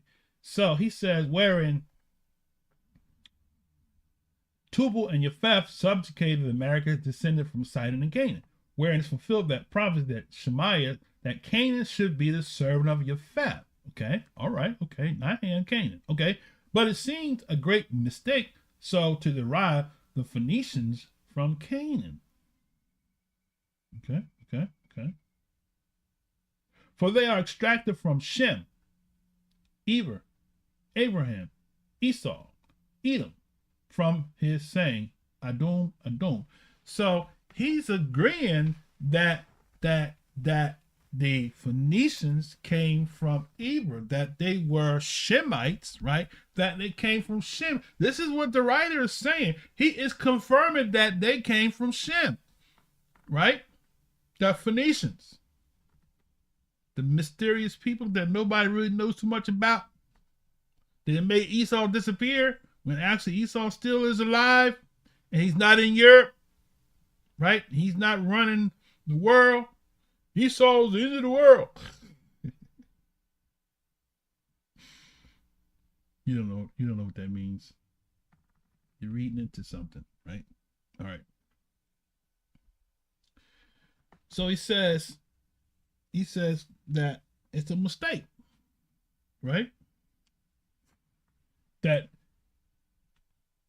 the Phoenicians come from Canaan, for they are extracted from Shem, he says. So the Phoenicians, these people, the mysterious people, he said they are extracted from Shem, from Eber, from Abraham, and Esau, surnamed Edom, from this saying, Edom, right? So he's making the connection of these Phoenician people with Esau. the people that traveled the world with ships, right? Okay. It says here, and Edom settling himself in Mount Seir, a part of stony Arabia. So now, the Mount Seir is not in the Caucasus Mountains, brothers and sisters.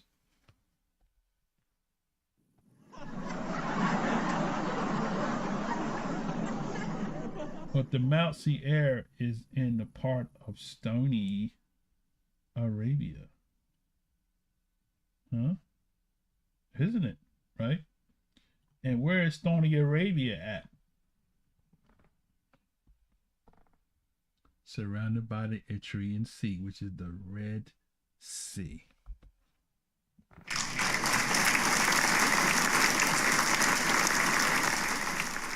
Keep connecting the dots, bro. I'm giving you this for free. I need the money, but I'm giving it away. You know how you go to a concert and they start throwing money in the crowd. I'm throwing money in the crowd because this is so real, it's so important that I'd rather sacrifice making money off of this to give you some truth.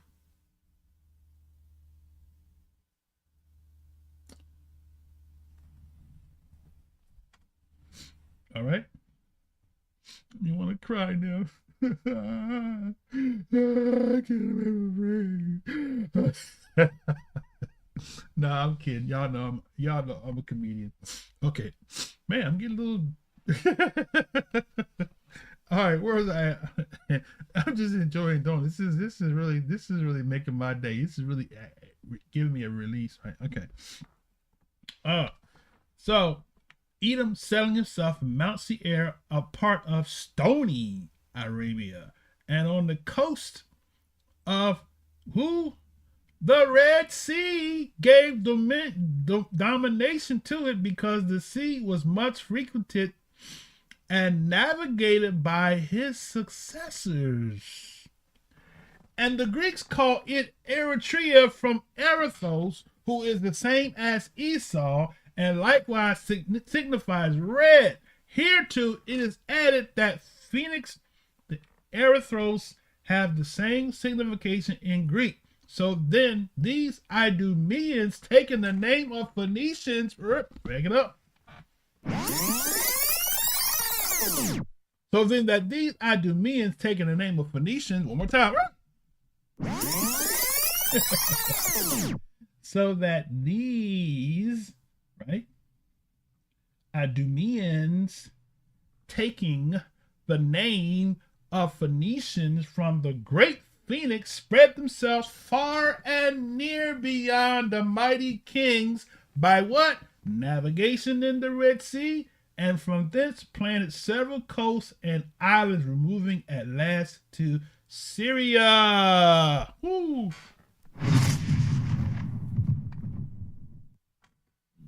The seventh king of Edom, Shemaiah reckoned to be Baal-Hanan, which name, by transposing the syllables, the famous Carthaginian general Hannibal Bar.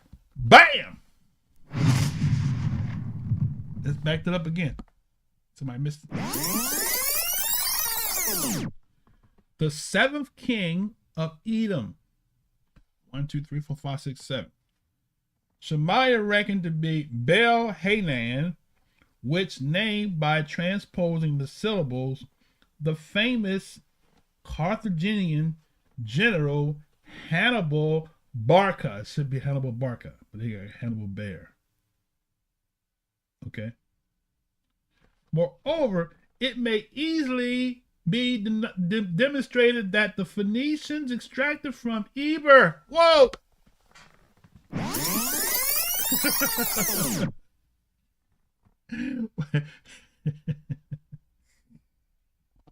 Oh my goodness.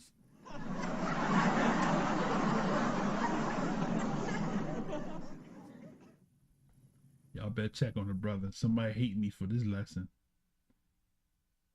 Huh? Somebody hate me for this lesson, brothers. Let's do it though. Who is it? Langley, Virginia.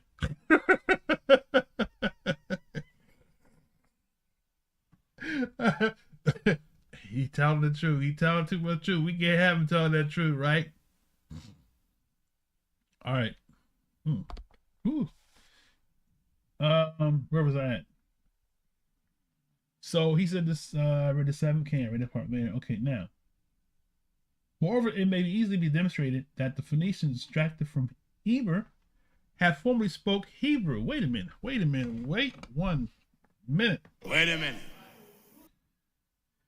It may be demonstrated that the Phoenicians extracted from Eber have formerly spoken Hebrew. So that makes a connection, because you ever wonder why the language of Canaan and Hebrew is so similar? They call it the phonetic language. You ever wonder why? Who taught him that? Abraham, right?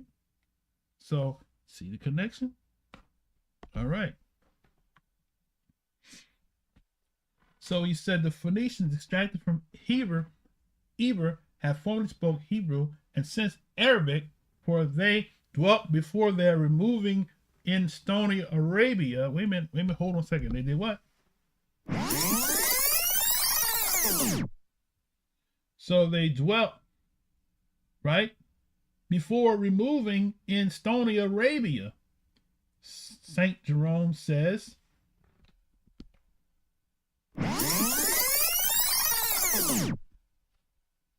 so wait a minute.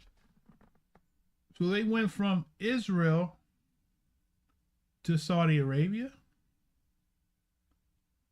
before the Messiah's time?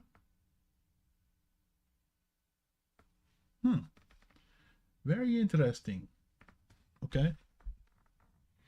They went,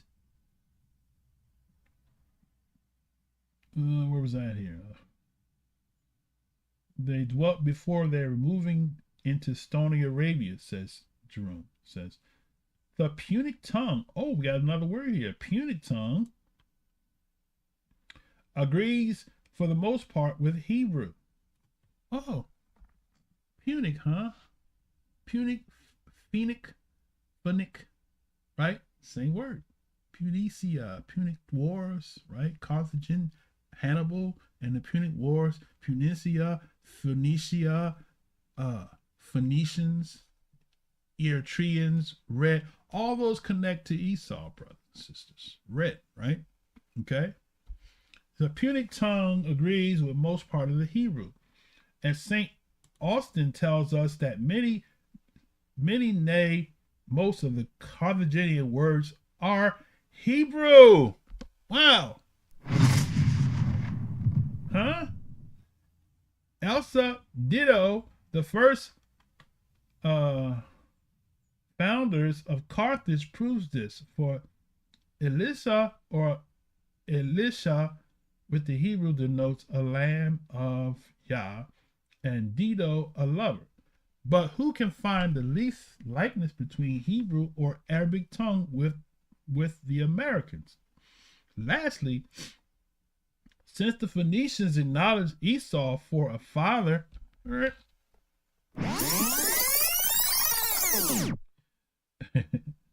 since the Phoenicians acknowledged Esau for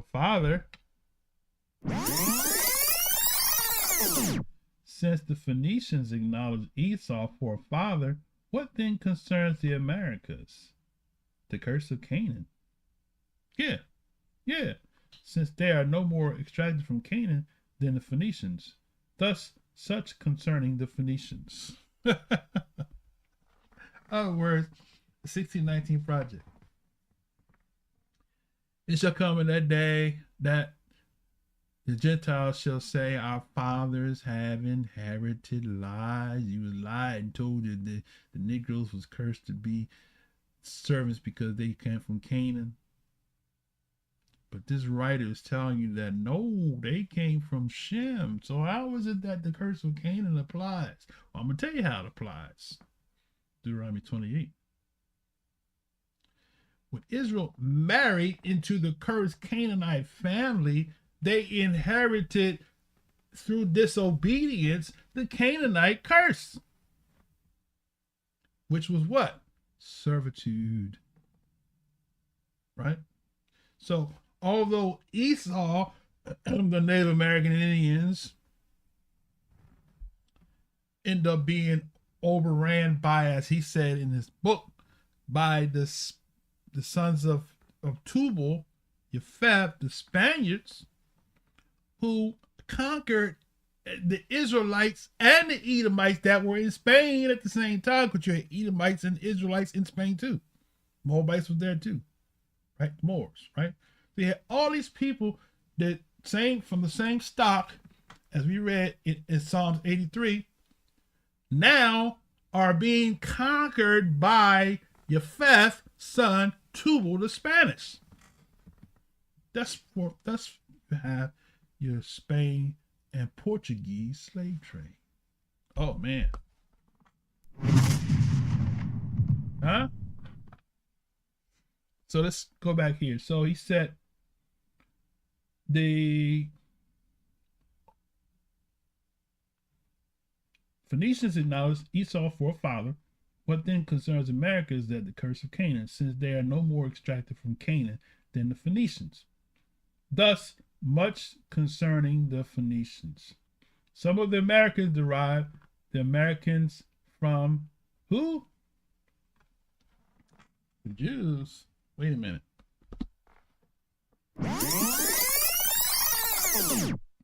Some would derive Americans from the Jews, others from the 10 tribes of Israel carried into captivity. The ground on which opinions is that the Jews and the Israelites were scattered among the nations. Therefore, they concluded that America was also peopled by them, but rather because the ancient Jews and the Americans were of one. One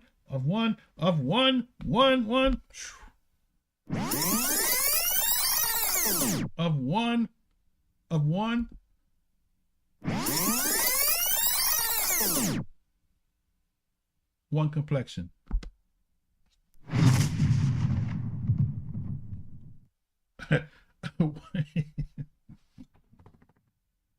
You can't make this stuff up, man. I'm telling you, this stuff is accurate to the T. It's bad to the bone, brothers. It's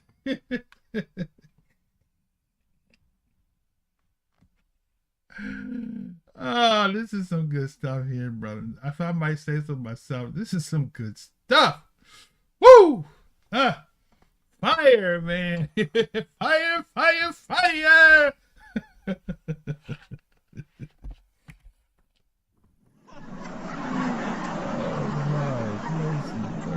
Mercy. Wait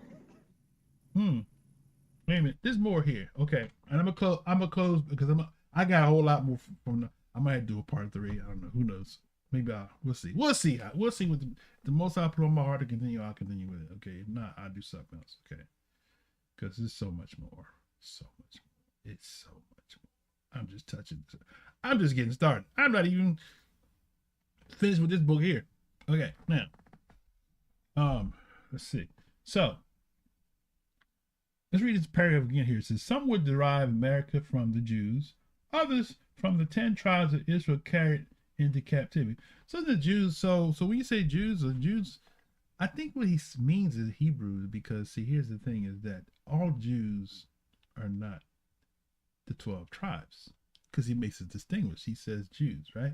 So in other words, you have in that converse as well as ethnic Hebrews. So you got people that may be from Hamitic conversions, the ones that were enslaved, not the European ones that couldn't convert, but the African ones that converted over. He's talking about them, calling them Jews. So that's the distinction between the Jews and the 12 tribes of Israel. Okay, let's not get twisted. All right, now, so he said, with the derived America from the Jews, others from the 10 tribes of Israel carried into captivity. Look at it, carried into captivity.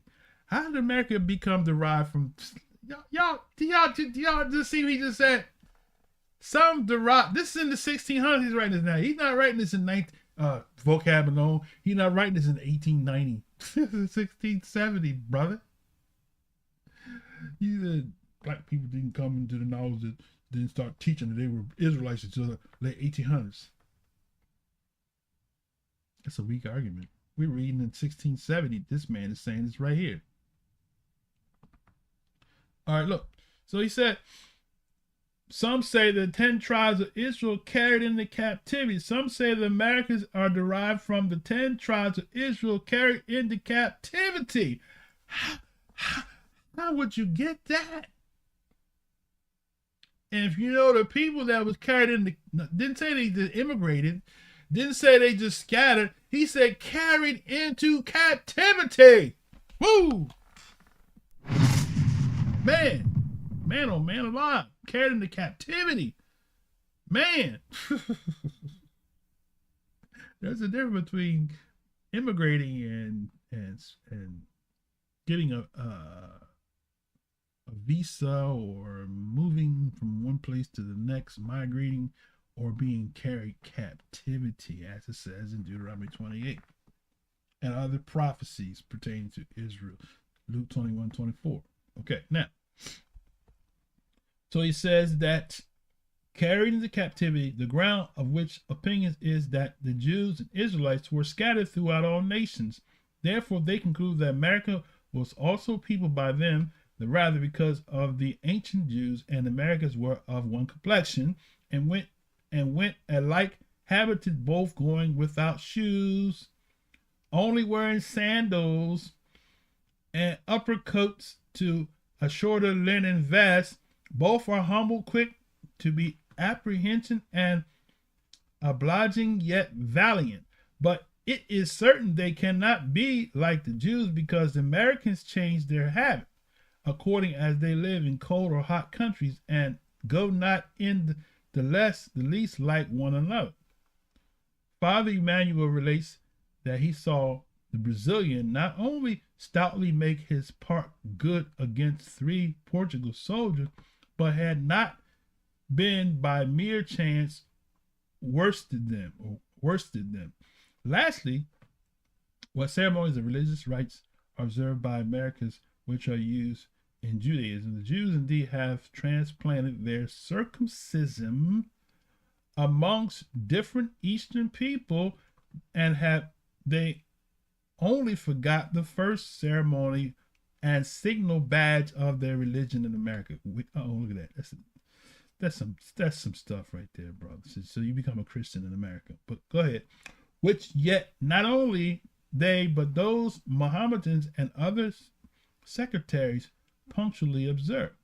This makes evident their scatterings about the face of the earth, but will not bring them to reach America. The scattered text sets forth a twofold description of Jews, that one before the birth of the Savior, when they lived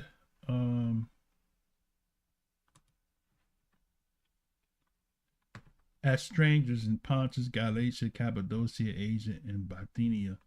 Jerusalem was their metropolis, although others had their cities, residence in Babylon, Alexandria. Okay, I'm gonna stop there. I could go on forever with this book here, man. I think we've done enough damage with that. Now, let's wrap it up with this here, right? Okay. Let's wrap it up with this here. Okay. I mentioned R.B. Lewis. I might have to do a part 2. I got too much stuff here that I was gonna share for free. I got too much stuff I was gonna share for free, bro. I got stuff. Oh my goodness, stuff about Rome's origins and all kinds of stuff to prove that Romans were not Edomites.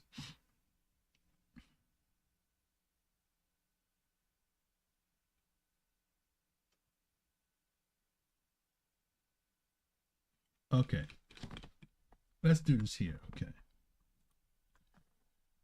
let's go to R.B. Lewis.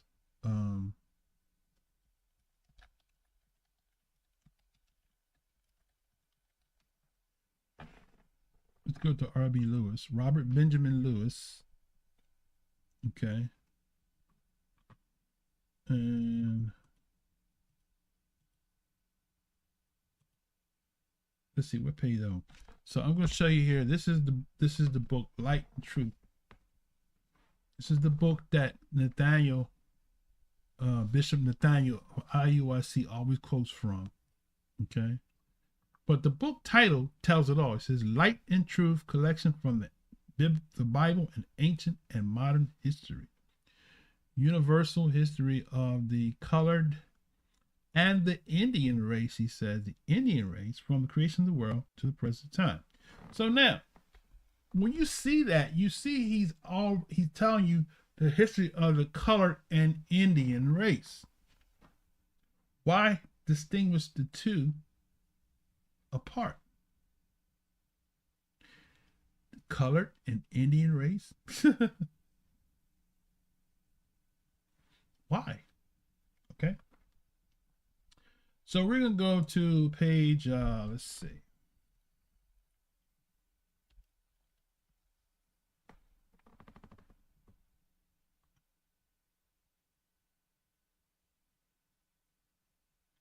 I don't have time to go to the other pages. I'm going to go there.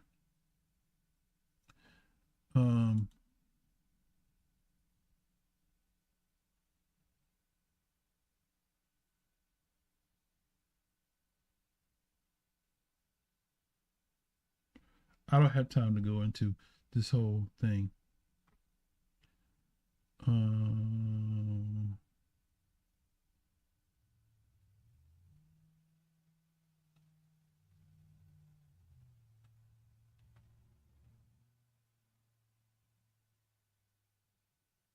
Okay, let's go. This is page 249, right?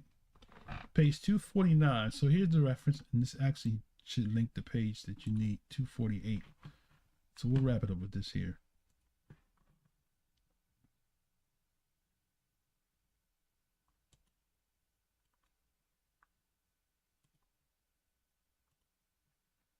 Okay, I'm gonna wrap it up with this. This is page 249, right? Let's zoom it in. Okay, now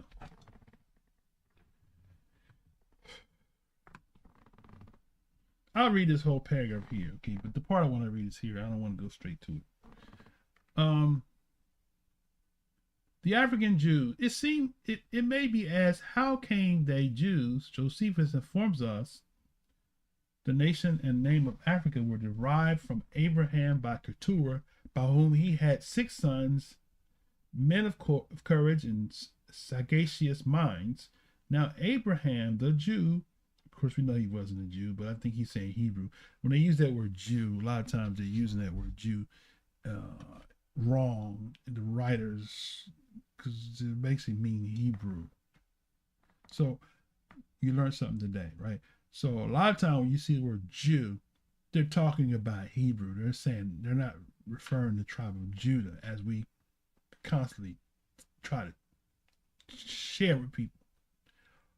So when you look at the word Jew, you got to look at the context to comprehend what they're saying. They're talking about Hebrew. Okay. Even though they use the word Jew, because we know Abraham wasn't a Jew because he was a Hebrew. So we know he's talking about Hebrew. Okay, so let's transpose that. All right. So now, African Jews, it may be asked, how came they Jews? And Josephus informs us the nation and name of Africa was derived from Abraham by Keturah, by whom he had 6 sons. Okay, read that part. All right. And the country of Arabia to the Red Sea, see that? There it is again. The country of Arabia to the Red Sea, the black Jews of Hindustan called the Arabian Jews brethren.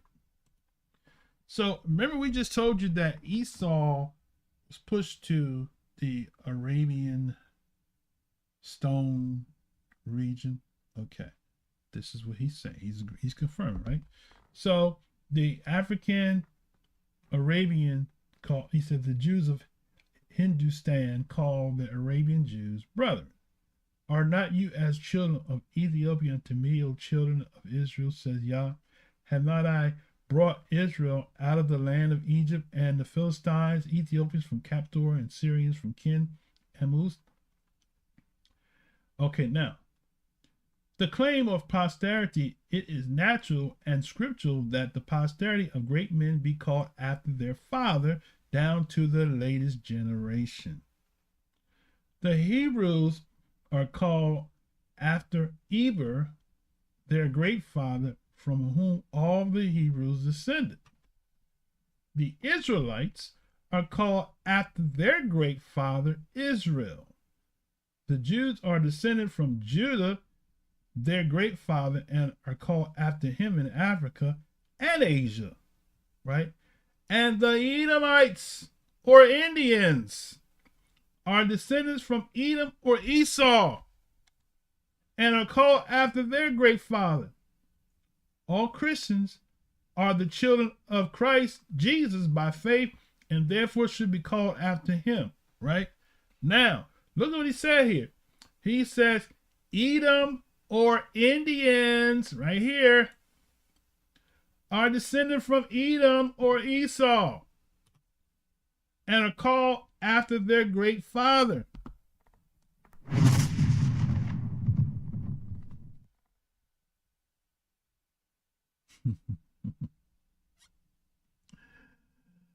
Somebody better tell Bishop Nathaniel I'm pulling his coattail right now.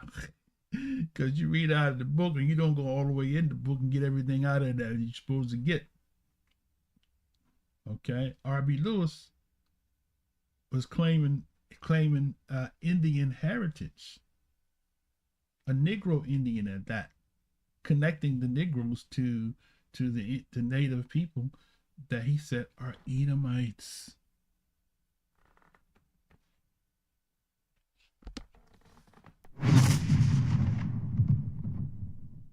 Let's read it one last time. We're going to wrap this baby up. The Edomites, or Indians. The Edomites, or Indians. The Edomites, or Indians, are descendants from Edom or Esau.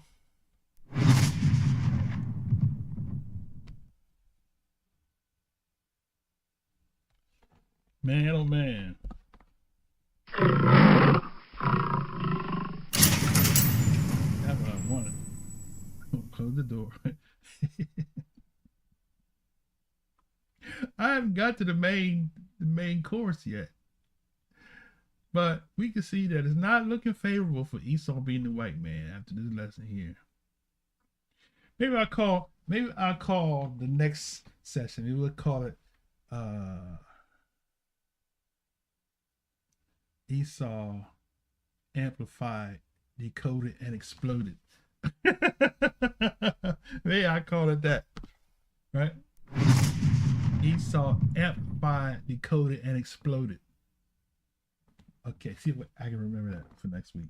All right, that'd be part 2 of this particular series. Esau, not the so-called white man. Esau amplified and exploded. If you have any comments or questions about what we shared today, you have any doubts about what was read, please feel free to leave me a email announcing who you are and so forth, and we'll respond to you accordingly. Email would be ask Malachi, ASK, like asking a question, Malachi, like the messenger of Yah, MALAKIYAH, ask Malachi at gmail.com. I have a website. I haven't spent time, just haven't had time to do it, which I have a website. You email. At some point, if I get some time, I'll build that website back up, and I'll have my direct links and stuff like that.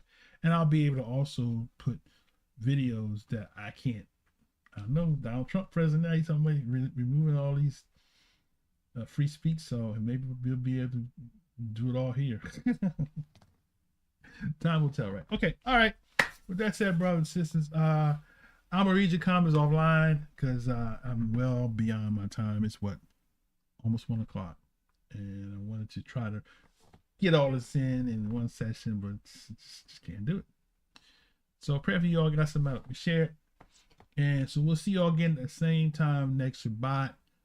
We just, Father, we thank and praise you those that join us on Shabbat, those that will come later on, and those that are keepers of the covenant of Yah. We pray that the peace of Yah that passes all comprehension, keep hearts and minds through Yeshua the Messiah. Until we meet again the next time, we say hallelujah, hallelujah, Hallelujah. Torah. Amen. See you all. Shabbat shalom.